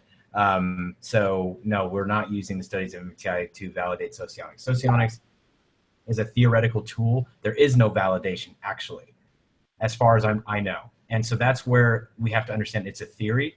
And because it's psychological, it's actually hard to metricide. I call both MBTI theory, socionics theory, I call it pseudoscience. The only thing I know of that's closest to it, as far as the top of my head goes, is that Dario Nardi's EEG research, which is actually starting to form an empirical study on it, but it's not sufficient enough because these are only people who prefer functions based on their own subjective statement, not some kind of observation. Hence why it's pseudoscience still, and we're not getting anywhere with the scientific thing. But ultimately, we can use these tools to help further our own understanding of ourselves, to develop further and understand our preferences and things that we actually may not be good at. So if we look at the type portion of it and going, I prefer ENTJ, then I realize I prefer extroversion, I prefer intuition, I prefer thinking, and I prefer judging, then I might not be so good with, ISFP, right? I might struggle with that aspect. So I need to make sure that I spend more time using sensing, using feeling, using perceiving, and using introversion. If you look at it that way, it's pretty validated. But if you look at it from the function standpoint, that's the stuff that there's not a lot of empirical data on. But there's a lot of studies, there's a lot of tests as far as that goes, but it's hard to be empirical. So let's just use it for what it's designed for. And like Patrick said, well stated earlier, he said, some people are going to align with it, some people are going to read it and go, this is not me, I'm sorry, it's bullcrap, and they'll disappear. That's fine. We're not going to argue with you because the empirical stuff is not there yet. And so someday I hope it will be. But right now it's just not. But the people who do align with it, they can use it as a tool. And I can tell you it's improved my life tremendously. And so whatever you guys want to do with it, that's your choice. But yeah, we're not just trying to use MBTI studies to validate socionics. That's not our objective here. We're trying to explore socionics and relate it to MBTI. So I apologize for confounding that. That was not the idea. If it came off that way, we do apologize. That's not our position on it. So this is an open forum for learning socionics. Right. So that was the particular perspective. So, and that, like I said, hopefully we got it under control for you. Didn't want to stress you out too much. That being said, it doesn't look like. Oh, come on, Benny. Why is it not a perceiving function? Seriously, I'm not even going to answer that. Okay. So that being said, where's myers-briggs? Yeah. So anyway, that being said, we're going to wrap this and bring this to a close. As Damon would commonly say it, what is MBTI? So honestly, the guys, everybody following this call, we'd really appreciate you, sticking along with us for this long. Hopefully you learned a little bit more about socionics, and please always, as usual, check out the YouTubers that we have on here. Patrick is really cool. And I've seen some of his videos, and he really kind of gets into some really cool theoretical stuff, again, because of socionics. But yeah, check out his content. He's really awesome to have here. Thanks for coming on, Patrick, and everybody else. Though I never really got to understand what Blake was saying half the time on this call. I do appreciate his presence and seeing him visually, and I do appreciate Trey being here on as well. He did ask some really great questions. We're going to maybe touch up upon socionics going further. I did put a poll in this video somewhere. There's a button to click to see if you want to opt in and give a different idea about if we should continue socionics and learning more about that. So if you believe that so we should dive more into socionics, leave a comment on this video when it officially uploads, and it's not just in the chat room below, but just leave a comment about Socionics and what you thought about it. If you're interested in it, or you're not interested at all, give us the feedback. We do appreciate that. Aside from that, check out our forum in our Slack chat. There's tons of places where you can still talk to us and get to know more about MBTI, Socionics, and typology. That being said, I think that's it for me. Trey, do you have anything else to add? No, sorry about that. All right. Well, as far as this live event is concerned, I'm going to adjourn this live event. Thanks again for having, for coming on, Patrick. Really appreciate it. It was a really good conversation.